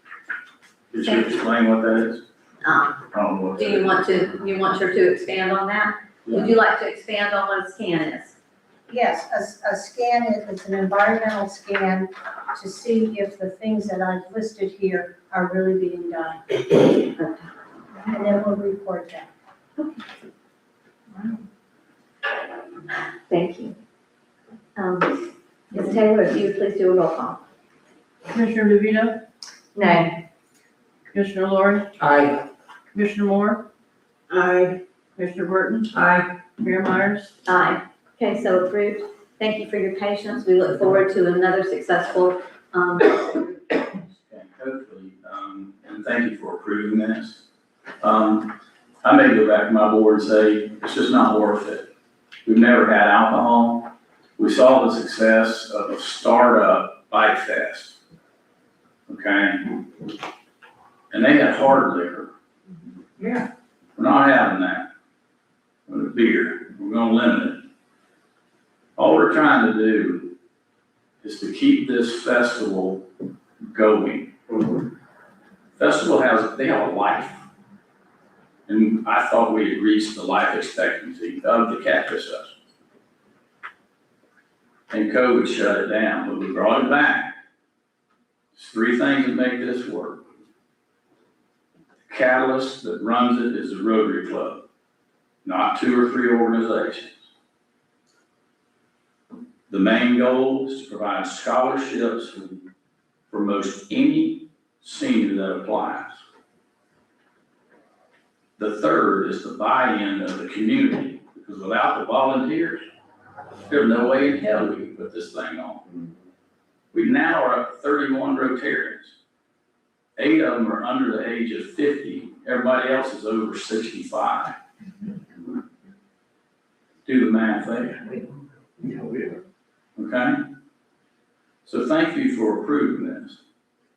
And I'm gonna leave on a positive note. I want to thank this commission, especially the mayor, for reaching out to James Scott. Remember when we worked on that? I did. James Scott played at the University of Maine. He was a star athlete at Crescent City. Yes, And I'm quite sure he played 4 years at the University of Miami and won a national championship. And he was involved in this Pop Warner before his child was old enough to play. There's 3 or 4 of those young men trying to keep this thing alive. They didn't have a place to practice, and with the construction of the high school, he almost begged you to use a facility that the county just put $600,000 or $700,000 in by the South Putnam Church. So kids could play soccer. They're bringing back softball and baseball. Okay, they have over 200 and some kids out of soccer. That's the dominant sport. So he didn't have a place to play, just practice. Okay, and y'all put some money in there, and he seems to be very happy. You see the benefits of what you did. It's about the youth. It's the only reason we have the Catfish Festival. My kids are grown, done. Okay, so anyway, thank you so much. Thank Have a you. good evening. Thank you. Thank you so much. Okay, let's move on. So our next, Next item is going to be the tree garden board appointment. yeah, do you want to speak to the tree and garden board? It's my understanding that, we have a resignation, is that correct? Yes, they were supposed to have a representative here tonight. But yeah, tree and garden board had someone, open up a vacancy. They had to step down due to health concerns or health reasons. We had an applicant, which I put in front of you there. I believe we had another one though, didn't we, before we get into that? I've only received one. Applicant or resignation? Resignation. Resignation, yes, I'm sorry, and only one applicant. Have you checked your, As of today, yeah, did you go through any of your, I haven't seen anything else. it's my understanding that the chairman resigned as well. I have not received anything directly yet. Liz Gomez, Yes, and I did hear that this afternoon. you did hear that this afternoon. I heard it this afternoon. I haven't received anything directly from her. Okay, my understanding is she dropped it off at the front, so. Okay, that's why. So we'll just need to look for I will. it, okay. I will. So that means we'll have another open vacancy if this one's not filled, or even if this one is filled. Okay. So what we have before us is Electra Sutton. Electra Sutton served on this board before. I believe she was also the chairperson, and she asked to come back on the board, and based on the way she departed, I believe it was not approved. Is that correct? It was not approved the last time that she applied. However, it's been a few years now. It's been a few years, and so I just want to make sure, my concern is to make sure that whoever's on that they're committed to this board. Okay, so that is a concern of mine. If I could shed a little light about Miss Sutton. When she was on the board, I think the main reason she was the chairperson was that they needed one, and the city manager at the time encouraged her to. Hold on, is everything okay? Go outside and check on them. Go talk to them. Major, you might want to step out there. I'm listening. Okay, you're listening, okay, They're just standing by the door. okay. Well, they're both very, Hashtag. yes, thank you, they're very passionate. Maybe that would be a good idea. Okay, So please anyway, continue on. So, Alexa Sutton was very happy serving on the board until the city manager encouraged her, for lack of anyone else willing, to be the chairperson. She did not enjoy that. I think she was much happier before she was requested to be the chairperson. And if she wants to come back on the board now, I think she would do a great job, because she seemed to have a good time. She just did not like being the chair. And there's always that opportunity, if you're the chair, to give up the chairship and ask to remain on the board and hand the gavel over to somebody else. So I guess that did not happen. That didn't happen. I don't think they had any. I just don't think it was her cup of tea to be a chair. Commissioner Moore is looking at me like, you've heard of that before, right? And some people just don't enjoy doing that job. Okay, So, yes. I would like to move that we approve Alexa Sutton for the tree garden board. I'll second that. Okay, we have a proper motion and a second. Any further discussion? If not, Ms. Taylor, if you'd please do a roll call. Commissioner Moore? Aye. Commissioner Lori? Aye. Commissioner Burton? Aye. Commissioner Tejeda? aye. Mayor Myers? Aye. So approved. Thank you. The next on the regular business is the Weather STEM program. This Weather STEM program is something I think would benefit the city. It's under the Florida Severe Weather Network. They're working in conjunction with FDEM, which is the Florida Division of Emergency Management. The upfront cost for us would be $0. The state would invest $25,000 for a very robust weather monitoring system that would be installed at their cost here in the city. They would cover the hardware, the installation, the first 3 years of subscription, fully serviced, fully covered. We would have a commitment year 4 through 10, which would be 7 years, $2,500 a year for that piece of equipment. What it would allow us to have is a sub-second refresh rate, faster, more precise data at the beck of all of our fingers on our phone, internet. The really great part about it is publicly accessible. So it's not just something we're getting, it's something everybody in the city can get. Real-time alerting, everything from whether a fire, a tornado, hurricane, hailstorm, heavy rain, it doesn't matter. It's on there. Historical reporting, this helps out with our compliance-ready records for FEMA, our grants and our insurance. And we can do customized branding dashboards, so we put our nice, beautiful city logo on there. And, but this is a cost down the road, $2,500 a year starting in year 4. So that's gonna cost us. It's, what is that, $16,000, $17,000? Sorry, my brain, I need a calculator, but it's some dollars, and over a stretch of those years. And so we're gonna have to do a tight budget. We don't know how we're gonna get money later. So it's something to think about. This is free, but it's not free. This is an investment down the road. The ROI is huge for us. It's a statewide integration, so the system would actually be part of something even larger, and that puts us in with other people and helps us get visible. The thing that is really interesting about weather is they have, they have weather stations at the airports usually and stuff like that, and then everything else is kind of, extrapolated or interpolated. So you never really know what the temperature is outside in Crescent City, because there's not a weather station in Crescent City. Correct. And this would alleviate that, and also just to keep track of water and rain and that stuff, we don't have to ask Commissioner Tejeda to tell us how much rain there's been. Right, and that's only at my house with the, Right, so with the not very sophisticated thing. my question, I'm not, I will say this right now, currently with where we are at $2,500, while it doesn't sound like a whole lot, $2,500, Over 7 years is $17,005. yes, is, you know, and us not knowing what's gonna happen in the future, and we've made this commitment, so 3 years down, we're gonna have to do this, and that $2,500, you know, could actually go towards, we've got employees that we could, you know, and I understand that this is, you know, but when that $2,500, what about the maintenance of it? Does that take care of if something breaks, if you're positive? I can get with them, but that is what they're talking about, is the support. I would think that would be, because the installation and hardware is $25,000 is what they're looking to put. That's a subscription fee is that we're paying, and that doesn't, to me, mean maintenance. So what would our maintenance cost be should something happen to it? From what I can read, the maintenance on it is very, very low. It's more of the subscription cost. You know, it's just like anything else that you buy. It's not gonna be perfect. It's built to withstand, of course, the weather, wind, all of those things. There's gonna be costs out of pocket, but, you know, What's the average end of life of these things though?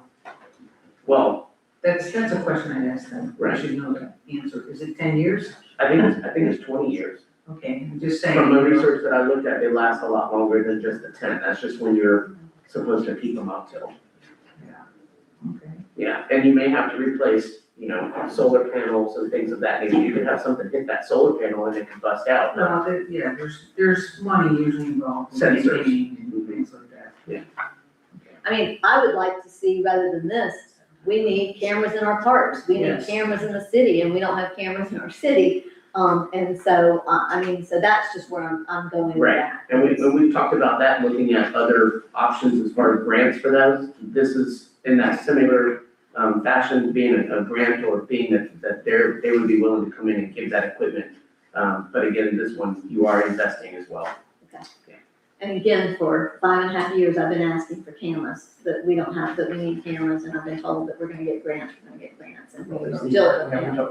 We don't need grants, we just need to put cameras, we just need to put cameras in there. And Project Go will do that, we just have to get internet access. So what's the verdict here, guys? So if y'all wanna Make a do, motion. if somebody wants to make a motion, I move that we approve the city manager applying to the Florida Severe Weather Network program to give us a weather station and have it installed. okay, do we have a second? We have a proper motion by Commissioner Lori, do we have a second?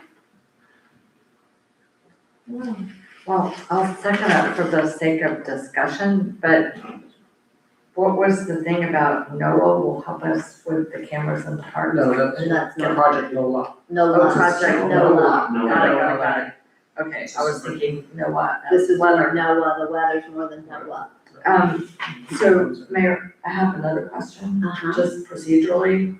So if we allow you to apply for it and they grant it, is there another step? Do we have to approve a contract with them? In other words, if we apply for it, do we have to take it? If we apply for it and they have one available, Yes. then I would say yes, but I have to get, I can get that information. I just got this and wanted to bring it in front of you all. Okay.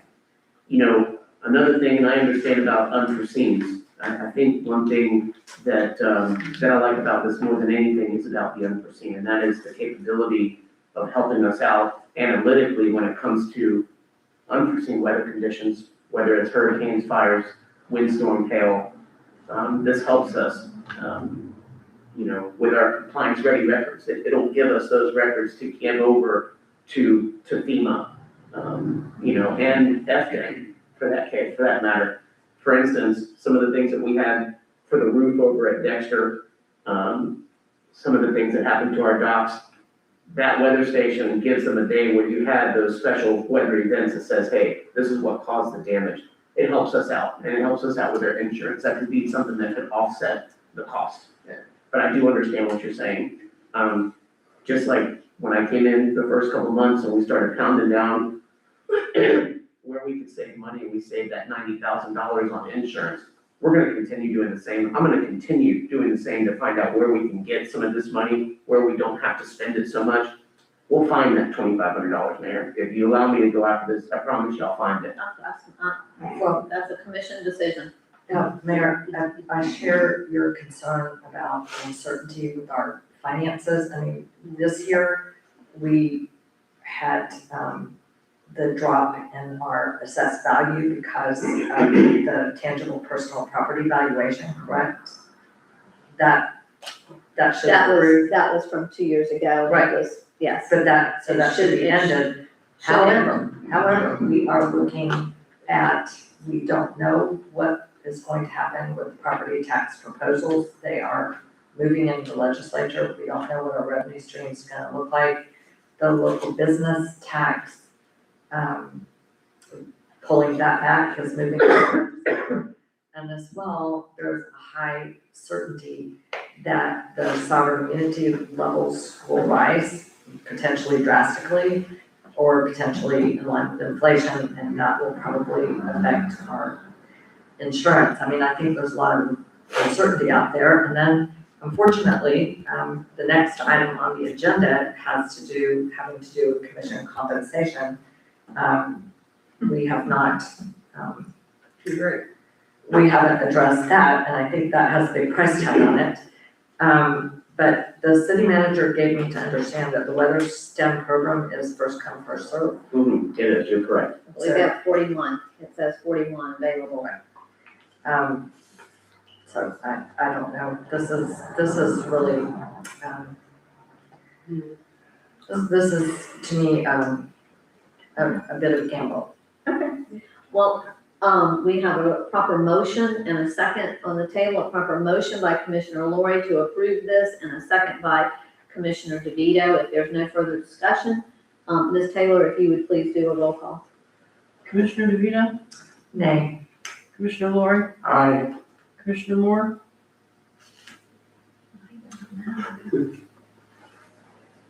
I'm gonna go with nay this time. So what you say? Nay. Nay. Oh, I'm sorry, I wasn't. Commissioner Burton? Nay. Mayor Myers? Nay. Thank you though for putting this research, but it failed. But thank you for the research and maybe encourage, emergency management, to do this on behalf of the county that would cover the entire county, and that would be helpful as well. So, but thank you. I just think that there's a time, and right now, I think we're all a little leery where we are. Sure. Okay, let's move on to update on ordinance 99-04. And that is the ordinance that Commissioner Lori found in going through, and I will tell you that it's very interesting, everyone, if you don't have anything to do during your days, just come in here, grab a box, grab a notebook, and start reading through all the ordinances that have been passed through the years. And it's very interesting, and the minutes, it's a lot. There's a lot. There's a lot. That resolution. This was passed back in, 1999, and at some point in time, and I think this is something too, that with us having Unicode, and that was, when I first started that, I remember going and talking to them about Unicode and saw the importance, and I know our fellow commissioners, all of you felt that same way. Because now our ordinances are there at our fingertips, where before you would lose a lot of this information because through different city managers, I mean, you have to think in 5 years, we've had 6 city managers. You know, and through clerks and everyone, you lose a lot of this institutional knowledge. So I think that has been very beneficial. And now we have to just determine where we're gonna go from here. I know all of you, while we don't have it, I don't have a copy of it printed. Mr. Holmes, City Attorney Holmes gave an opinion. Yes, you did. That was shared with everyone. So if anybody would like for him to just speak to this, or if there's any information that anybody is looking for. I think I've asked my questions as to how it actually would kind of work. So from what I understand, and I've, heard it a couple different ways, but not really a couple different ways, the same way, just said differently. And, back in 1999, the mayor was paid $500, the commissioners were paid $400. And on top of that, they had the opportunity of getting health care. And that health care at the time, back in 1999, I don't know what the cost of it was, but that would have been added to the salary of what they were getting. They could either not take the health care and get compensated by cash dollars, or take the health care. And so, I don't know how it worked out, for people back in 1999. So if you fast forward, that was never changed. Somehow or another, our salaries were changed to what they are today, but it never came through from an ordinance or from it was never changed really. But what, It was an agreement. I can fill in that, I was elected in 2003. And from 2003 to 2007, we were paid, the $400 salary plus the payment in lieu of insurance. Mhm. And that amounted to be 300 something dollars. Like 325, What it is where right you now, are today. $324 or something. So that has not changed since 2003. And that, at the time, I was offered to go on the city's health insurance, but I had my own private health insurance, so I stayed on that. That was the choice that was given to me then. Flash forward to now, we've just been paid that amount, and no one really has knowledge, like you were talking about, institutional knowledge just gets, passed on or lost. And so we've just been getting checks that say salary, $724 as commissioners, and mayor has 800 or whatever, $824. And then it just says salary. And so what the ordinance says in 99 was we should get on the city's health insurance or paid in lieu of that, an equal amount to what that would cost. The mayor has decided that she wants health insurance, which is her right under this ordinance. And the problem that it makes it difficult is during the recodification of the community code last year, Mr. Red was. No, he did not. I spoke to Mr. Rudd and he did not, so I just want to protect his name. Well, I mean, I can show you the proof. It has on there. Does it? From him, yeah. I That mean, he changed the actual salary, so yeah, that it was just to him? make it, he's the only one that had it. He had to, because Yeah. there was no other ordinance adopted. I mean, he probably didn't think about it. He might not have. Well, when I spoke to him, because I did reach out to him, and asked him, and he said that he did not, and he does not even recall that. He said everything, and I remember when Karen scanned everything and sent it to Municode. I think he did a matter of fact, well, he's been paying this forever, so what? Yeah. So he probably But made I an know, but I assumption. don't know that he does not recall ever having that conversation Yeah. even coming up, and he even said to me, for us to change those salaries, he goes, the charter, he said it would have to come to us. Right. And so he knew all of that, so Oh, yeah, do you but see yeah. something in writing Yes, where he wrote it? I can show it to you. Does it? I mean, these are the proofs from Unicode, Send it. and it says right here, Let me see. there's the, well, let me find the right page. Because there, it has, these are the proofs that they sent back, he had sent me to help proof them. And then you see how it has the things at the bottom, these are the little footnotes, and then there's the answers from, I have to figure out what page that was on. Do you know what page that was? It's, It's in the proofs, sorry, I sent it to the city manager. Page 294 zoning chapter Oh, footnote that's the zoning, that's the 194, zoning, and that's page the zoning presentation. 26 footnote 16 Okay, regarding page compensation. 26, okay. Yeah. I mean, I really believe that he didn't do this on purpose. oh, absolutely. I just don't think that he realized, because he looked at the numbers, here, I'll show you. Because it even says from the media code person, are these numbers still correct? And he, what'd you say? Page 26, 26. footnote 16. But I mean, you can see what the question is from Unicode, and then, there we go, 26, okay. Footnote 16, compensation still correct, question mark? And it says no, it is currently 8/28/21 and 7/28/21 respectively. Okay, so that's what he, so Right, that's and what that's he all I said. said, yes, I'm not Okay. saying that he changed it on purpose, but he was updating, I mean, there's a lot of places in here that there's stuff that was outdated. And we all would have said the same. Right. Honestly, I And so mean, I that's would have why- said the that's same, what none of us number knew one. that. Right, and So, so, Okay, but, so, well, wait a minute, but the problem is that we didn't approve it, and I just by chance was sorting papers at home, and I sent this document to the city manager. I assumed he would send it out to everybody.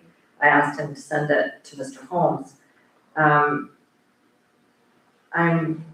as certain as I can be that that 1999 ordinance did not ever get changed and come back to the commission. Right. Because there were minutes from a September meeting, I believe in 2017. 2017. Right, in 2017, I was not then on the commission, but obviously I came to a meeting. It was a memo, it was minutes, or either minutes or a memo. It was by Mr. Kennedy. And it was about the budget. There were pie charts, whatever. And he clearly showed that he was going to combine the amounts for salary and insurance. And he showed, instead of broken out amounts for the commissioner's salaries, and it was just with a tiny little asterisk, that he was lumping those together. right. So, But there was no ordinance. we know that it hasn't been changed. there's never an It was a ordinance, there's mistake. Well, Unicode, they didn't- Unicode right. has it as Right, that because too. Unicode So would have, would be able to change it. I spoke to the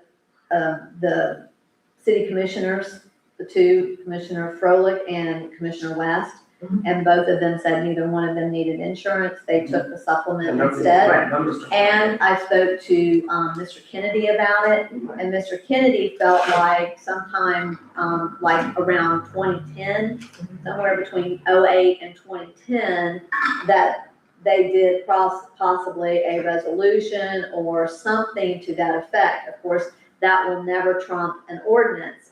And he said they combined that amount. Right. And they were doing that. However, I've gone through, and I can't find anything. And I've gone through the ordinances, I've gone through everything, I've got minutes, everything that I could find upstairs. And there's nothing to show otherwise, and Unicode still quotes the 9904. Right. Yeah, because it's at the bottom, as quoted. Yes. As quoted. So, and then the commission, we accepted, and I mentioned that when I talked to Mr. Holmes on this, I've got it here somewhere, on this Unicode, I made a copy for everybody, that we accepted what Well, we accepted Unicode. it as the, Yeah, and we did that, it was ordinance 2024-03. You have that. So we accepted it. So I guess what we have before us now is, how we move forward with this, and they did it properly when they did it, in 1999, because it did not go in effect until the new term was in place. So it was properly done. Unfortunately, through the years, it has just not been updated, and so here we stand. Okay, but Mayor, it's my understanding, and I believe that Mr. Holmes spoke to this. Sorry, this is a copy of the ordinance. You have a copy of the ordinance in 1999? I do. Okay, so, Need one more. okay. Make sure. No one has a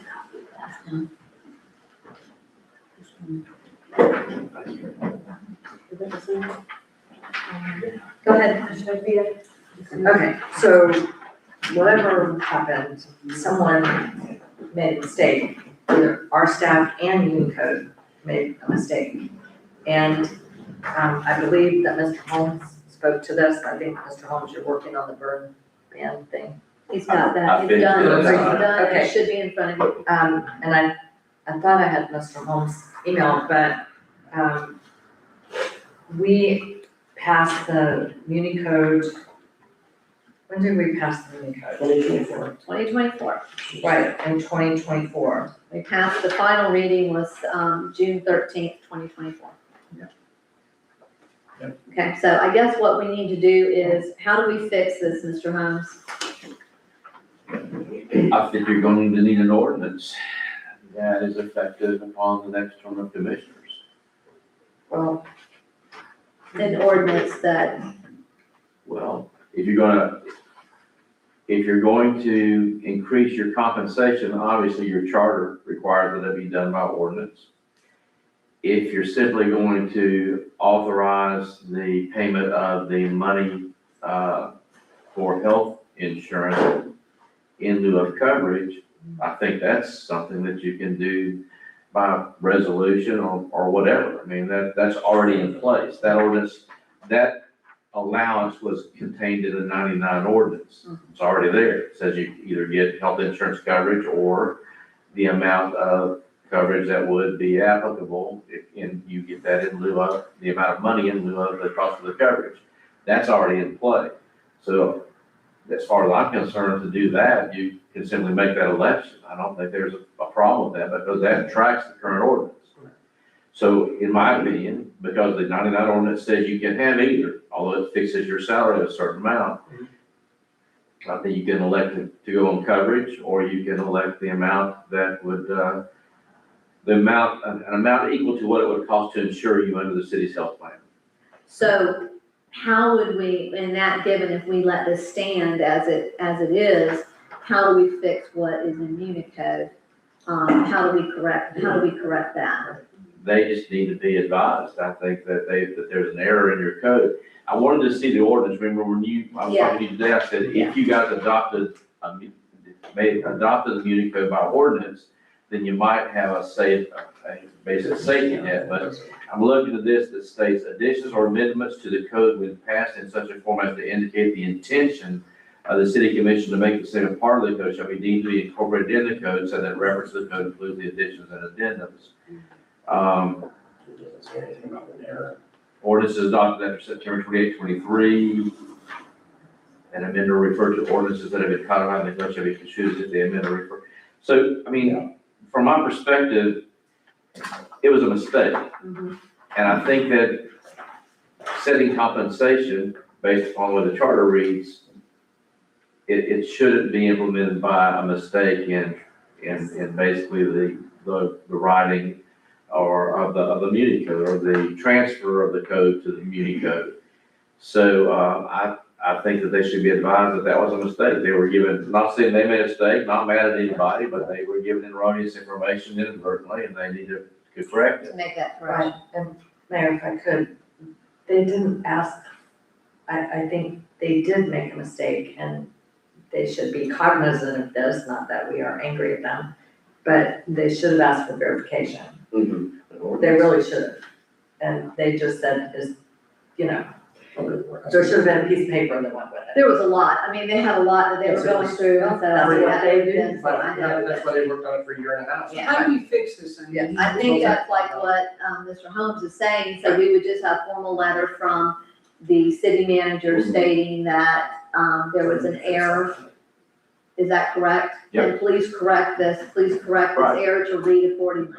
Right, then I can help write it or whatever, but, our code requires that a change in compensation be implemented by an ordinance effective the year following or with the next taking of office. That never occurred after 99, therefore please correct the Muni code to reflect the salaries in place at that time. Just the salaries, because remember. The other one changed, that one changes. And I will say this, that, first off, we would have to raise our salaries anyway, because I don't know that anybody would do this job for that. And we really need to get, as we leave, we would hope some of our younger residents would come in. Being able to get insurance, especially if we had any business owners, small business owners, that would be a huge benefit to them, their willingness, because it's harder and harder to get good people to come and serve in these positions. So I think that would be incentive. When I was talking to Charles about this, because I was asking him, what recollection do you have? He said that his city commission, has that option too. They have that option. Now, the only difference, I think, is that if they opt out of that, that compensation, because with our employees, how it reads is that with our employees, if they don't take the insurance and they're on Medicare, then we compensate them for whatever insurance they're paying for. Is that correct? That's what we're currently doing right now. Okay, that's what we're currently Yeah. doing. Okay. Okay, so Commissioner, this is in front of you. How do you want to proceed? Mr. Holmes has made his recommendation. Okay, so Mayor, my concern is here, we have an ordinance that says we are entitled to, our ordinance says, and this is in Unicode, we're entitled to insurance or the cash equivalent. Right. But we have not budgeted for that in any way, shape, or form, and, I don't see how we can make a change to compensate ourselves for insurance that beyond what we have budgeted. They're gonna have to do a budget amendment. So, but If you want to need a budget amendment, you can move money inside the general fund without an amendment. okay, but so for the balance, what that would add, I mean, if you take out the, what is it, 374, right? Yeah.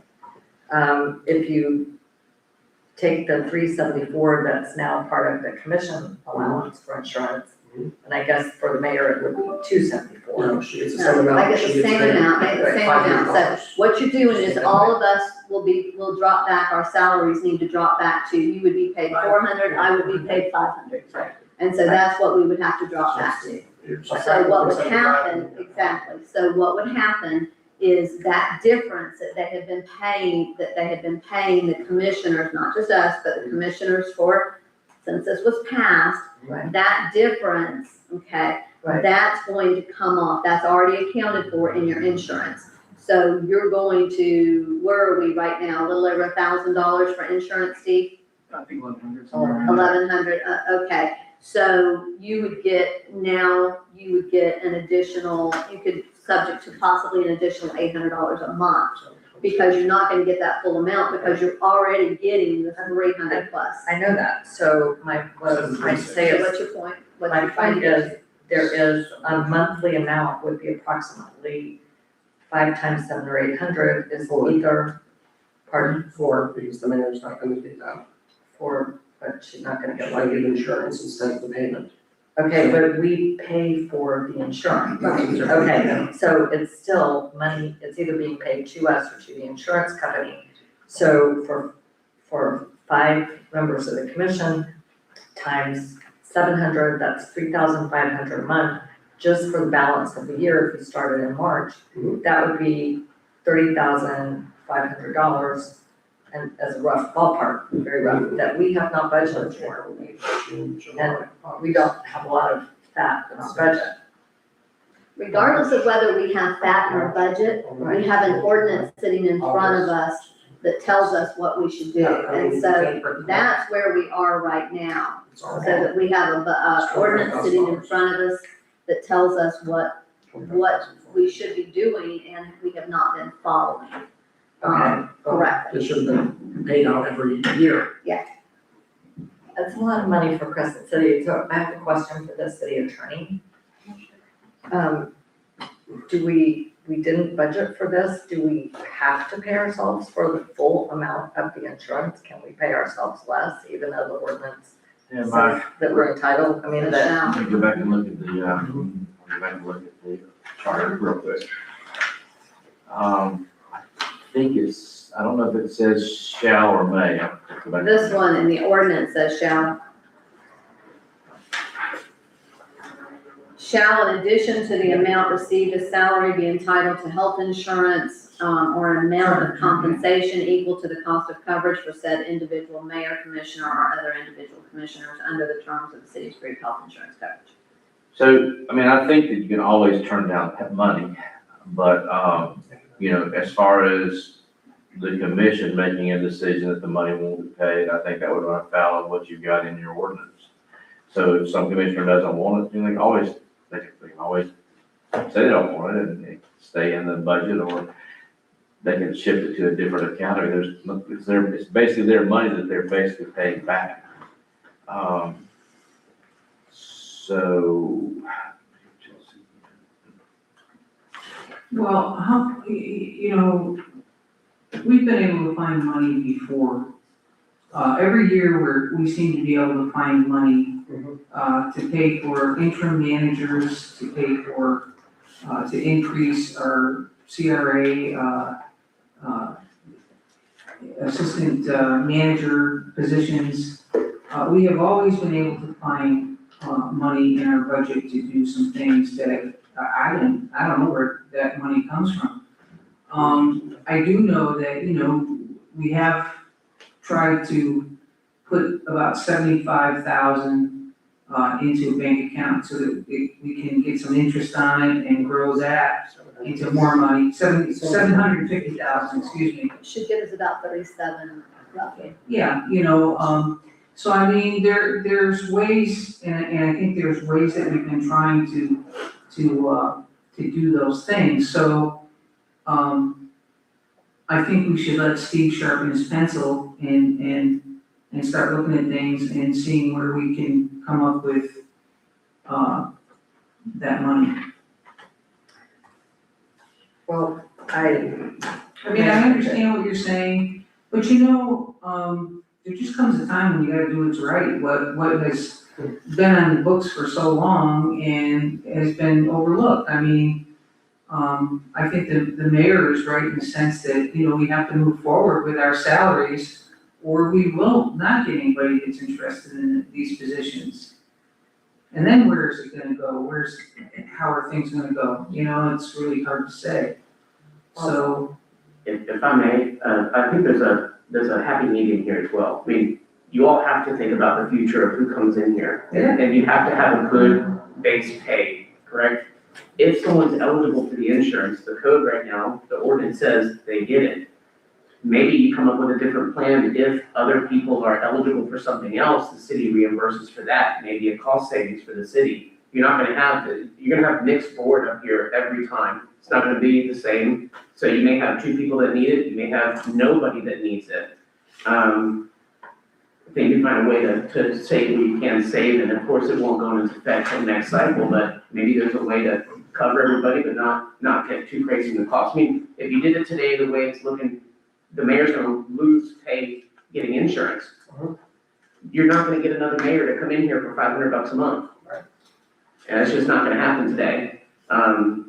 But again, I think this commission has that decision to make, looking into the future, making a good choice on how they're gonna do this and compensate people.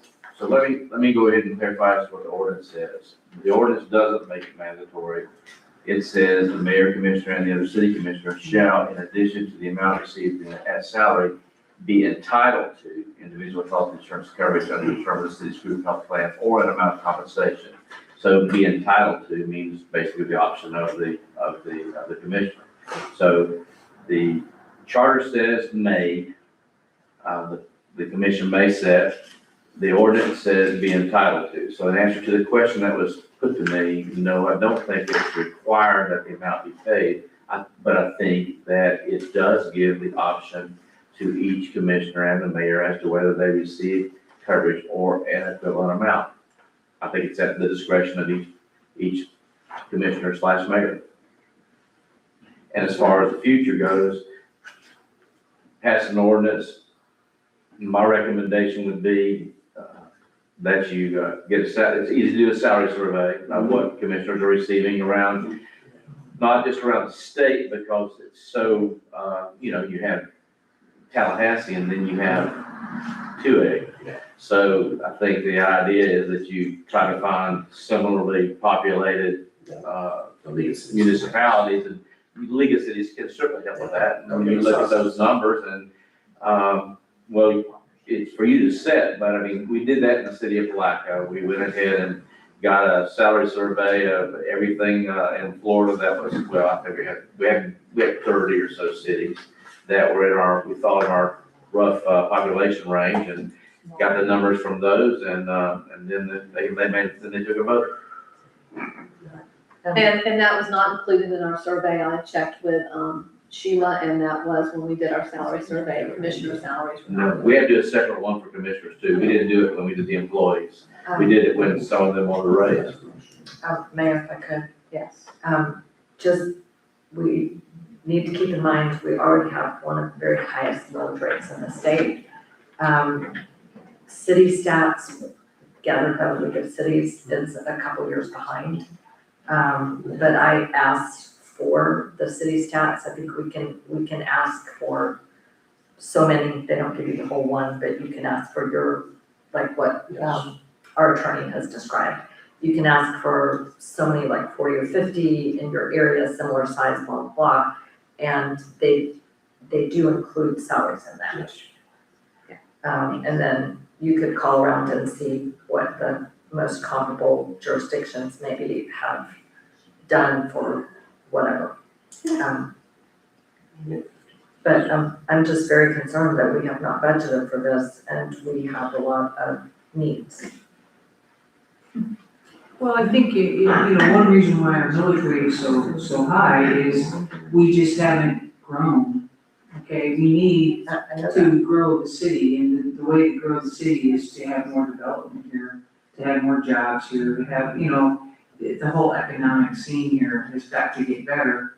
And between the county commission and our lack of what I call maybe, we don't have a drive, it doesn't seem to get some of this stuff done, kind of keeps us down. And so, we just need to be talking a different game than what we've been talking, I think, and just trying to get some of this stuff done. We're trying to sell this as a great place to live, and yet we have so much vacancy here, it's not funny. So you have to sit down and figure out why. Yes. And what can we do to correct it and start correcting it, That's all I'm saying. And Mayor, I am in absolute agreement with Commissioner Burton. I've said the exact same thing before. And I think we do need to sit down and have that conversation about how to sell this as a great place to live, because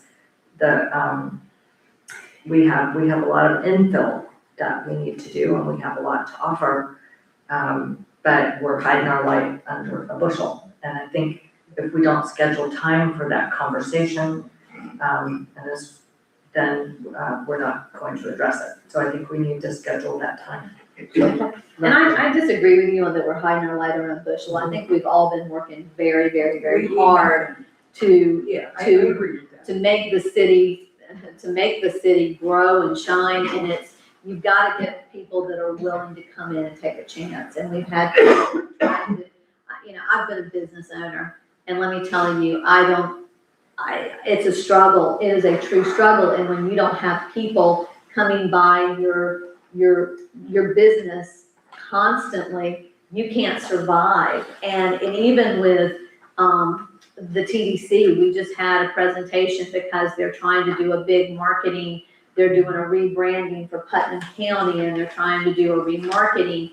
And they gave a presentation, and one of the biggest things is that outsiders, and that's why they said these festivals and events are so very important, because it highlights our community and what's available here. And that those outsiders that come into our communities, especially here in Putnam County, they're really the ones that are helping businesses survive and grow. And anytime you will see that when you have something going on in town and people come to town, they're like, I love this atmosphere, I love what's here.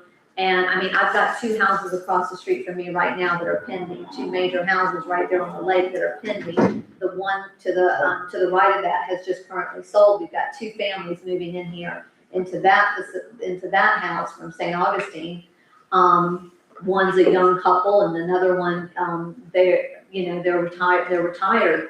And so we've got we've got some activity happening here, but, I just don't think we're not hiding ourselves. We're trying as best we can with the resources we Okay. have. There's other ways that we can try.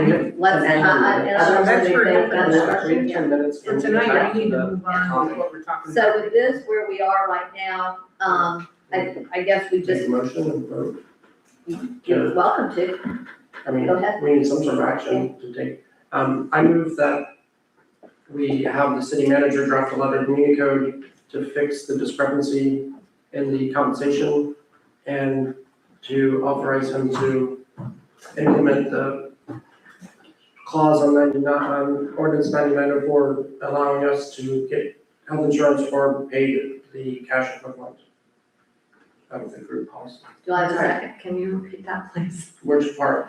The whole thing.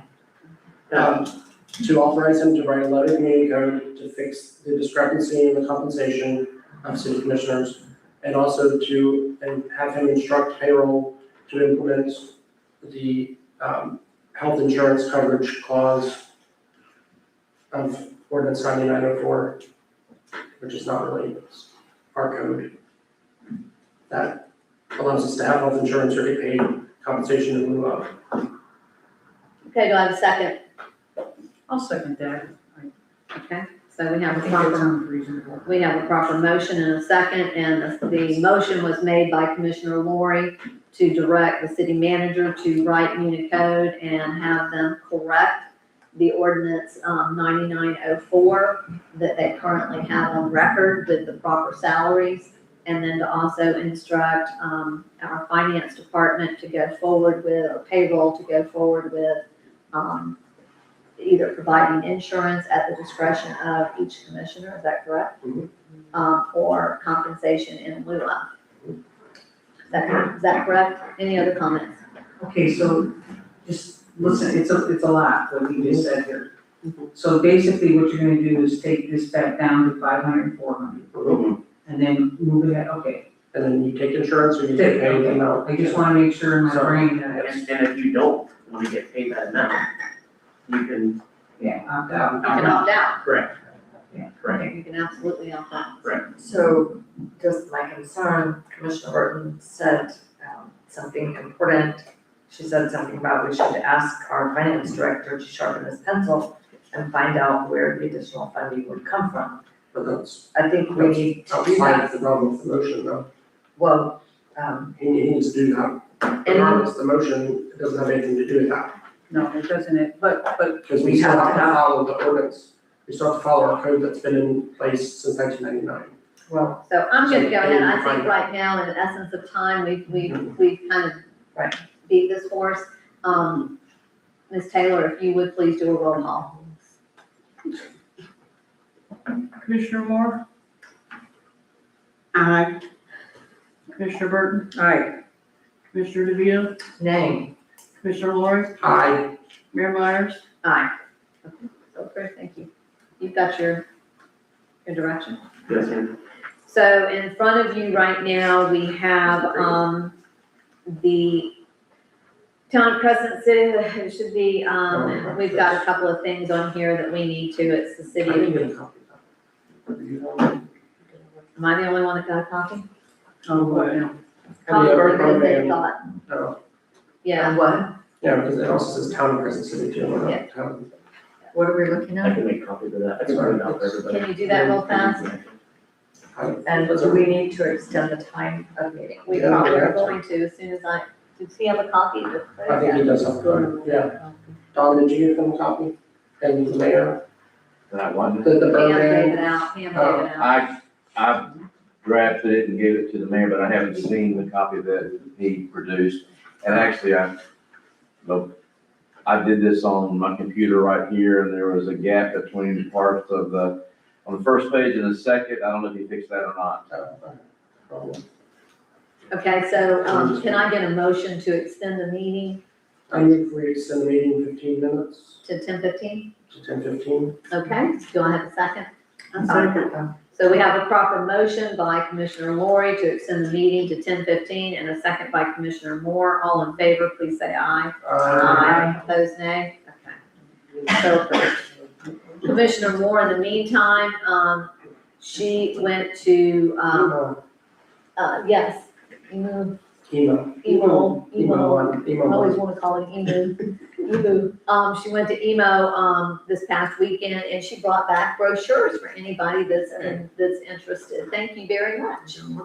Well, we told her to bring back stuff, so Yeah. she did a very good job. Yeah, she did. So she's got insurance and financial. Your liens benefits. Well, when you go to EMA too, they kind of review it and it's all in more depth. Look at that. Okay. You know the Azure file, can you get it? Yep. Yeah. Okay. Here, Commissioner, do you have some flyers? Have some stuff. Yeah. Okay. The key legislative issues. Yeah, that was our cards that we used up until last. Yeah. So I'm not heading out either. Yeah, that we handed them out when we went to every legislator. Oh, okay. But you got a little bit more information. Okay, Yeah. so Mayor, I have a question for Commissioner Moore. Yes. Commissioner Moore, did they give y'all any PowerPoints or handouts on They can do 3 ring. budget planning? Did they give you a 3-ring binder? We got a lot of stuff, so I'm sure. It's a 3-ring. Okay, because, there were some courses that I took at EMO too, and a couple of topics that I didn't think they did as good a job on for my class as they did for others.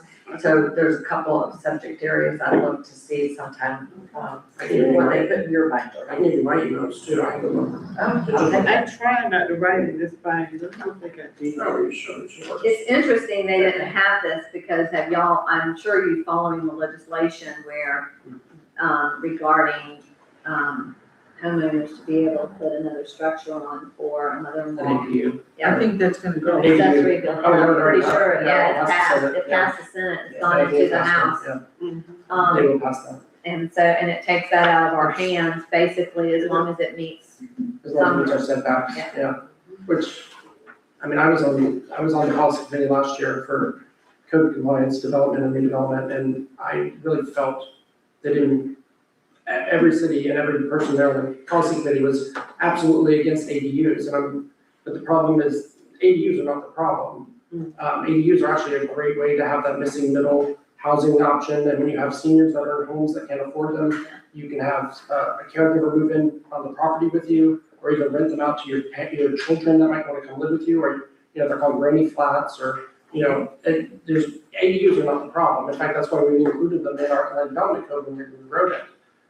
It's just, they were so opposed to it because it takes away our home rule. But the problem is that Florida housing costs are just out of control. And, there's, the only way to fix it is to have more housing options. So, Well, the ADUs may not be a problem, but It's the Airbnbs that create a problem too. But what, Don? some of the other limitations or governing ability that they've taken away in the area of permitting is a problem for municipalities and counties for that matter. however, they're definitely, not, making it easy for us up there. Okay, so we got 15 minutes, what do you wanna hit? Let's go. So if you got the one that I drafted, and I don't know if it's got the blank page in it or not, because I had drafted one, I had one that was all cleaned up that I sent to Memorial Park, but it's off of my other computer and it's not on this system, I guess, because of something that only the IT folks can tell me and I don't want to ask them. But you got some blank page there somewhere, after, item number 3 on the second page. If you still got that blank, it could be I sent it to him in a Word form, to the manager in Word form, he could back that up. But otherwise, this is basically a model of the county's code, except that it substitutes in your authorization, i.e. section 166.043B, which is obviously a municipal statute rather than the county statute. And it also basically draws off of the declaration of emergency that the county commission chair declared, so that, and a big deal with this is, you're gonna be at sheriff's office, folks are gonna be enforcing this. We don't have a police force, obviously. So having a burn ban that's substantially different from the one that the sheriff's office is enforcing the rest of the county doesn't make a lot of sense. Right. And in addition to that, it does make a lot of sense to give authority to anyone other than a legislative person to extend the burn ban. You're talking about something that could put somebody in jail. I don't think you want a fire chief, and no offense to the fire chief, having the authority to implement it. Plus, there were specific notice requirements under the statute for municipalities that don't exist for counties that I have incorporated in this. The wording may not be exactly the same as I did for the other municipalities that we represent, because like I said, I don't have it on this computer, but I got the area covered. So this is basically what the county implemented, is substituting in your penalties, substituting in your statutory authority. Okay, and what resolution number is this supposed to be? I don't know. Derek. It's gonna be the same It'll be one. the same one. The same one that we had Okay. on, But I it's can't this find one, it. it's resolution 2026-05. Okay, that's right, it's fine. So we're gonna do that, you've got to make it's the City of Crescent City emergency order. As you come down further at the very now therefore, there's a city that's Florida, so just make sure that's the Scribner's. So Where's make that? sure- Down at the now therefore, says the City of Crescent City, Florida. Florida spelled- Prohibited within. Oh, I'm sorry, I misspelled Florida. Okay, I was just like, we are in Florida. So there's that. Do we see anything else in here? And then, Just saying, clause 7, it says this resolution, and it's actually a proclamation, or no? no, it's No, no, resolution. resolution. Sorry, in number 5, it says proclamation instead of resolution. After it says further be it resolved in order that, number 5, any person violating any executive order pursuant to this proclamation, or any person who willfully deserves, so it needs to be resolution, because the county's was a proclamation. So, You can change it to resolution. Yeah. I don't think it makes a lot Where of Yeah, are you? difference. Change it to Five, five. this whereas? no, the number 5 on the last page. And under be it further be Yeah, it be it further resolved be it in order resolved. that. Okay, so I don't have that. So mine just has, mine stops at 3. Yeah, there's, okay, here, come on. You don't have all the pages in. Yeah. Okay, so Mayor, are you ready to entertain a motion? I am. Okay, so I would move that, the commission adopt, Town of Crescent City Emergency Order Resolution Number, Should be the City of Crescent City. We I'm made sorry, that change. I'm just reading it. I'm tired, okay, I'll start over.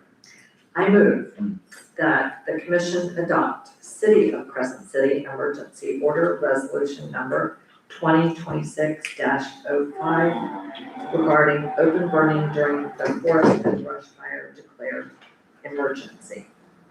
With the following changes, correcting the misspelling of the word Florida in the first now therefore clause. And in paragraph 5, in the first line, changing the word proclamation to resolution. And my name. Okay, and obviously, right, No.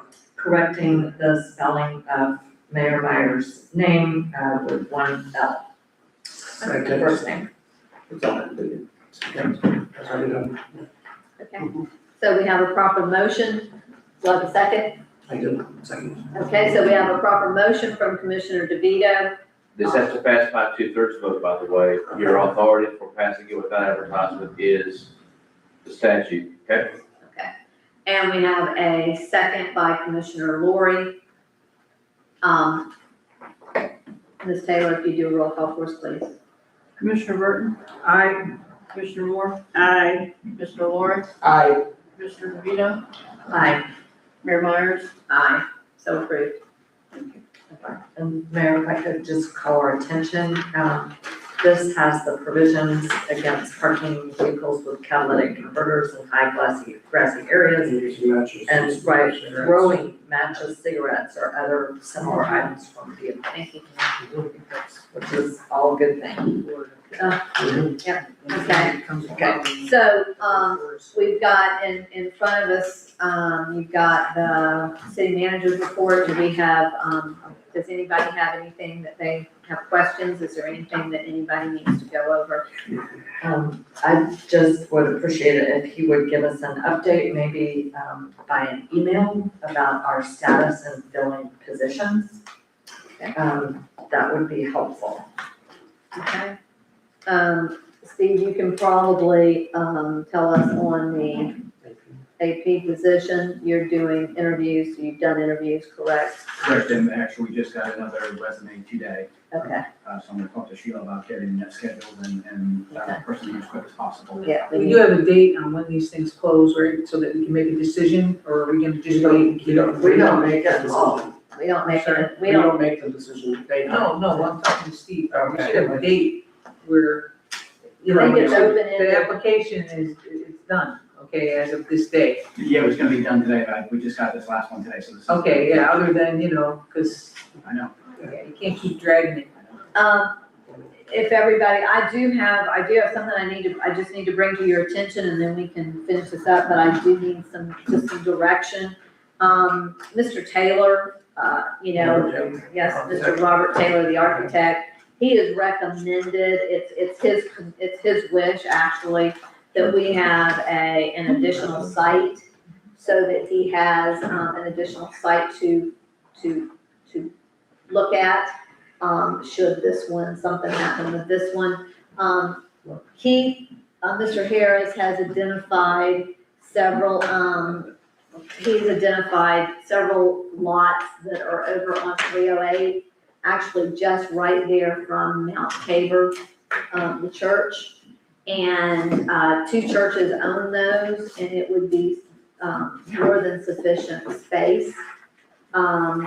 And so if it's okay, I've spoken to one of the owners, Keith has spoken to the other owners. The owners have basically, they're 2 different congregations, 2 different churches, have said that if that's the case and we're gonna do that, is it possible that we could meet and discuss this? But before we go any further and continue this conversation and get anybody's hopes up, and these could be very reasonably priced. I just have to know from the commission if they are okay with us going forward and opening up those conversations so that they have an alternative site. So what is he afraid of? What's going on where he thinks that the site that he's chosen is not good? Yeah. He just says it's always best to have a backup site. Well, how come he didn't say that when he was here? What the heck's going on there? Well, Commissioner Burton, I don't know why he didn't say that. One of these sites is already off the tax rolls. The other site is not. I know, it just bothers me that, he's Well, coming. because a lot was going on, I'm sure, and so I don't know if he really even realized that, everything was being taken off there. I don't know. All I know. I honestly think part of his program, which includes alternative sites, he's checking the boxes. And I believe that's what it is. I think it's just based on. And he has experience experience if something happens in a geotechnical exploration or other things that may adversely cause the price to go up on one site, then we should have an alternative site to have another station, so that's why. And this site has all the infrastructure that's necessary. Where is that? It's just past Mount Tabor, that property. I know. You know what it is? It's that wooded area that's headed west on 308. Before you get to the curve. So I have a question. Yes. Is he going to do any site evaluation? Is that included in what he's already bid to you or what he's already charging you? He's putting those costs together now for the site that's been selected. He's asking for us to just get an alternative. I understand that. My question is he going to charge you for site evaluation for the second site? I would imagine he is. Okay. Well, before you do, I would imagine he is. So if you don't know that the first site won't work, why do you say you do back on the second site? No, it Yes, needs to that's just, the same thing. anyway, let's take the vote. Well, no, if there's not a vote, I mean, if there's not, I was just, before we enter into that conversation, I just don't get it, that's all. Well, So he didn't contact the city and that manager? He didn't contact the city manager about this? It sounds like more money to he get. did, He did. he did. He did reach out. This was part of the updated revised summary of work. And so in that summary of work as a schedule, you all asked him, I believe it was you, Commissioner DeVito, that had asked him directly about what this all included and what the timetable was, cost and all that.